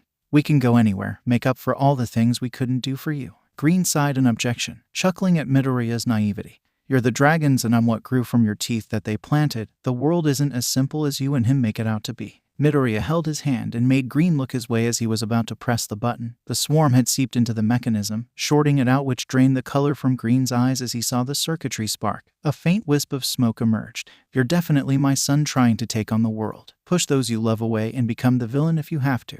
Midoriya smiled boyishly despite how old he was while retaining his unnatural youth. Green grumbled as he looked away, his quirk exhausting his body and the stored energy depleted. Katsuki has the right idea. You really are a selfish and shitty person who forces everyone to go along with him, always making us think how helpless you are when you're the least helpless one in this world. Green spat in Midoriya's face, rebuking him. Kakin barks, but he doesn't bite. Not in that way, at least, Midoriya chuckled as he looked away, all flustered at the thoughts, with some annoyance at his timing. Having a dream and working towards it is a burden only he understood. If you're aiming for the stars, you need strong legs to jump right. Midoriya smiled. Kind words are nice and all, but Kakin keeps an airheaded dreamer like me grounded, or I would be adrift. I always knew what's in his heart since we were kids, and I hope someday soon you will have that with someone. Green scoffed as he got up forcefully and dusted himself off. Fine, let's say I go along. What is the plan? You think they'd let you and Katsuki go just like that? I'm also on their list in case you forgot. And you literally fried my only exit strategy. Green glanced at the defunct button on his chair. I didn't plan for anything after this day, so lay out your shitty strategy. He spat out, raising his hands over his head, aggressively bearing down on Midoriya before he felt a hand on his shoulder. Looking back, he saw Katsuki's cocky grin,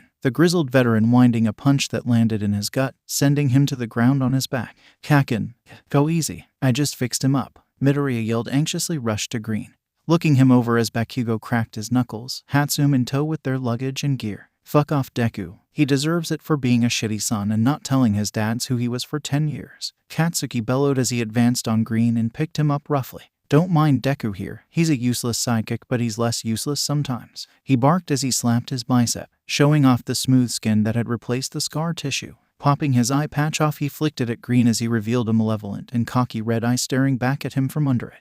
Besides, you're half me, so I used half my strength, and since you got this shitty nerd's genes, my body just knows not to damage the goods. Too much. He guffawed at him as he opened a trunk that 𝗧𝗵𝗲 had placed on the desk. Katsuki rummaging through the contents, pulling out passport chips and cash tokens. If you think I was sitting around with my salary up my ass all these years, then you weren't smart as you think you are. He barked as he threw a blank one at him. Only the biometric ID needed input on the holo card. Green pressed his thumb and saw the phone name Tumuratenko appear, then beep as it registered him as its holder, confirming his new identity. I was ready to fly the coop for years now, but Deku here wanted to be a hero so well since he fixed my eye and scars. I owe this shitty nerd a selfish request or two for giving me back my devilish looks. He smirked with that signature cocky smugness, eyeing Midoriya, who looked away abashed. Green would never get used to the power dynamic of the taller and stronger kowtowing to a vastly smaller counterpart, especially knowing he was made from them. Come on, Junior, we ain't got all day. He snapped his fingers as Midoriya nodded, lifting the trunk with one arm and helping May with the rest as Bakugo pulled Green into a forced hug and whispered, "Welcome to the family, kid.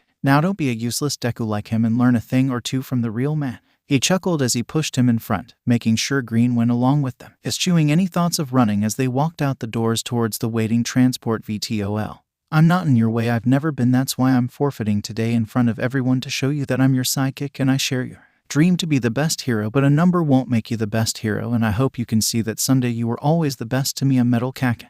Izuku watched on the defunct tablet he had kept close to him since he was kid, watching on the OLED panel as his younger self walked off the stage in the UA Sports Festival final, followed by Kakin running at him and unleashed an explosion in the stadium.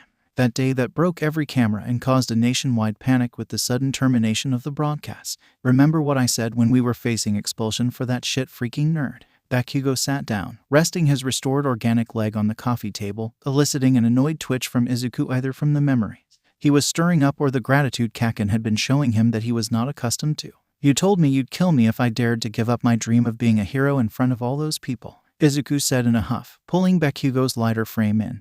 Despite the size difference between them, the shorter Katsuki always commanding fear and respect from Izuku, who would still be the scrawny kid Bakugo would beat the harshest lessons, and Katsuki took a sip of his coffee and put the cup down on the floor as he pulled the hulking Izuku into himself and settled himself up against his chest, going from tiger to a house cat in a flash, the comforts from their new life affording them an overdue reprieve as the 40-year-olds looked less than half their ages due to their quirks as Midoriya stroked Katsuki's hair idly. "How many times do I gotta beat those lessons into your shitty brain, old man?" Katsuki barked, playfully cracking that shit-eating grin since they were kids, the softest reassurance he was ever able to give Izuku, who flinched at a blow that would no longer come, secretly missing it sometimes. "I said if you want to be a shitty sidekick, then fucking die fighting so I can look good. No one was gonna think I'm the number one if the number two would roll over like my bitch, you shitty nerd." He flicked Izuku's cheek and he just leaned into his palm. Kakin playfully pulled it away, but Izuku just tightened his grip into a vise, making Bakugo shake his head as he continued. "You don't know what you got till you earn it, shitty old man. I was too soft on you giving shit for free, but like a fucking baby you had to go and make those dopey green eyes like some sick puppy and make me throw you a bone every now and then to shut you up." He smirked as he thumbed Midoriya's ring, stroking it with his fingers as he rested his legs on the couch, anchoring them in this position, taking command as usual. "I ain't gonna be here forever, shitty nerd." And Katsuki started as Izuku silenced him with a gentle palm to his mouth, cupping his mouth shut to many muffled protests from Kakin, who suddenly thrashed like a caged tiger in protest. "Kakin, you know I can do more than fix your body right," he cooed quietly in a soft murmur. The gentle giant pulled him into a hug, breaking the power dynamic with Bakugo reluctantly letting him. "Fuck, you're gonna force me to bear all that nerdy muttering for eternity, you shitty selfish nerd. Don't deny me a peaceful rest in my grave, you selfish nerd." He scornfully objected with a growl as he bit Izuku's cheek playfully. "Stupid fucking Deku, just let me go when it's time and be someone else's problem." Katsuki grumbled as he just gave up and rested his head up on his shoulder. Ever since Izuku had grown to 6 feet naturally thanks to his quirk, he was only grateful he talked him out of staying in his 7 feet battle mode as tribute to All Might, secretly loving the gentleness their peaceful lives had afforded them after decades of hell. "Kakin, don't think about that, Tamu. I mean, Green's been doing fine for years since he's been getting my blood." Izuku let Katsuki go, but the blonde just stayed still, listening blissfully to Izuku's heart pump away. "It's not like we need money for much. My quirk makes anything we want or need, and we always could." Katsuki silenced him with one finger on his lip, extending his arm fully to reach them as he smacked Izuku in his side, interrupting him. "Izuku." Midoriya was paralyzed whenever Kakin used his name, knowing what followed was never anything good. I'm only human at the end of the day. We are still hunted men, and once I'm gone then. He snapped his fingers, igniting a small spray of sparks. I don't want you to blame yourself the day something goes wrong, okay? You still can't understand earning things, do you? He chuckled as Izuku just held him tight against his wishes and Kaken just leaned in, squirming in protest just to reassure Izuku. You're not God, and my job is to remind you every day you can't save everything. Just live in the moment with me, okay? Katsuki reached around and barely clasped his hands around the massive chest as he sighed. You've healed me in more than one way, Izuku, and even if we weren't hunted men, that bitch Fate's got our number like everyone else. We don't need to get ahead of ourselves. That's all. You can't lose. He paused and took a deep breath. Control ever again. Tamura said it himself. There will always be the next crisis, and you will have a part to play. He paused again and wiggled himself up to Izuku's eye level and leaned into his ear. Just promise me you'll play the right part when I'm not here, just in case, you selfish nerd. Izuku's tears streamed down his cheeks as he tightened his hold on Kaken and embraced him in a panic as though he would vanish into a wisp of smoke if he did. Katsuki stroking that messy hair nothing could tame as he let the giant lean on his shoulder and sighed. Enough, you fucking crybaby. I don't want Tamura turning out like you fucking idiot. He scolded him with the most authoritative snarl. Izuku just nodded and his tears slowed as Katsuki knew it was better to let him run his course and dump it all out. The tender moment was interrupted by the door ringing. Katsuki's nostrils flared as he yelled, "Just open it, kid. We're decent here." As it slid and 𝐻𝗫 ran like a girl on Christmas into her room with boxes full of Melissa Shields' latest projects. Tamura in tow behind her, putting the few he was struggling with near her room's entrance in the spacious apartment as he shot a glance of disapproval at the display of affection. Katsuki stared him down, locking eyes with their son, always knowing he would lose these staring contests because Tamura had been cloned from the two most stubborn people in the world, and the smug bastard always knew he would win, snatching petty victories where he could. Melissa asked if Izuku can give some more blood. He started as Midoriya perked up and was about to greet him before Katsuki shut him up with a firm palm on his mouth. Like hell she does. May would be the first fucking one to ask us, since she needs to fix up Melissa's reject. What's really going on, Junior? He chided in his sternest voice as Tamura calmly sat down on the chair across from them, crossing his legs slowly to assert some control over the situation, ignoring Bakugo's outrage that broke over him as effectively as waves on coastal rocks. Nothing gets by you since Izuku fixed your hearing, old man. He smugly replied, and before Katsuki could reply he held up his hand and sighed. You caught me, I guess. Melissa has been approaching me as more than a charity case. She's the only one who knows me more than I literally knew myself. He looked up as Bakugo walked over and to his immense surprise did the last thing he expected, locking him in a fatherly embrace that he thought was physically impossible after decades of commanding then living with him. The shock was either a petty victory in their intergenerational tit-for-tat, or had Katsuki finally turned into a functioning human being, thought Tamura as he just returned it, choosing to believe the nicer thing even if it was a lie. Anyway, she's the first who doesn't look at me and treat me like a thing, so after years of knowing her I asked her out today, Tamura said in a calm and composed voice, hiding the panic like Kaken would. Bakugo just smirked, internally empathizing with his progeny, a bit concerned but proud that the genes showed the little things. So you're gonna be like that shitty nerd behind me. He waved Izuku over, who hugged Bakugo from behind and leaned into his shoulder to show the point being made. Or are you gonna be a real man and bite the fucking bullet already? He growled as he stroked Izuku's hair, incensing Tamura, who still wasn't comfortable with displays of affection due to the traumas in his life, making him hesitant and uncomfortable with being touched or even touching someone. If Deku here were running the show, well, you had hundreds of doomsday scenarios, kid. We're all here safe and sound, living it up cause I had to carry you fucking leeches the whole way. He growled condescendingly as Tamura crossed his arms and sighed, conceding to the logic. It's just I don't think I would be around much longer. I never thought I would. Stabilized to even have to worry about things like this. He looked away, pondering introspectively, but Bakugo knew that was Izuku's self-muttering bullshit kicking in as he swatted his palm with a sudden spark to snap him out of it. Listen, Tamura, the kid gloves are off today. You get with that girl so you can move out and me and this meathead can get some fucking privacy here. He smirked cockily but said it in an eerily calm tone as a joke, or as an attempt to be friendly. The decade of peace had really started showing changes in even Katsuki as Tamura molded over in his head. You just want to turn my side into a gym, don't you? He retorted with a raised eyebrow. Sarcasm was a skill he recently picked up after years of repressed emotions he was learning.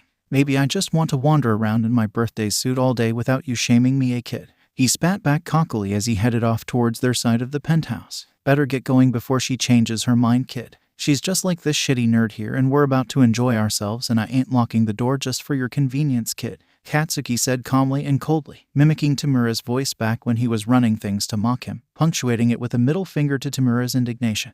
Midoriya, being restrained through all this, just hugged 𝗵𝗲 and whispered, "I'm proud of you, son. She hasn't been the same since her dad died. She knows what she's getting into." He stroked 𝗵𝗲's back. The lighter man left speechless as the man he had loathed for decades said the words that cracked his shell many times. "Just don't overthink it. I know where I'd be if I did." He chuckled as he released his grip. Suddenly a boot hit him square on his face as Katsuki yelled at him from their bedroom door in only his boxers. "You get the fuck in here, shitty nerd. I'm freezing." He barked at Midoriya, who rushed in a panic. Bakugo then glared at 𝗵𝗲, who sensed the murderous aura that was honed by his roughnecking wet work. "You stop being a perv and get that fucking girl already," he growled as Izuku entered the room, and 𝗵𝗲 quickly got to his feet and left the penthouse promptly. The cacophony of chaotic noise from their intimacy drowned out by the door closing to his relief. Thoughts of love were the last frontier, and he was pushed out of the nest to finally fly or fall as he summoned the elevator. All he had known as he took a leap of faith before and didn't fall to his death once, so would lightning strike twice.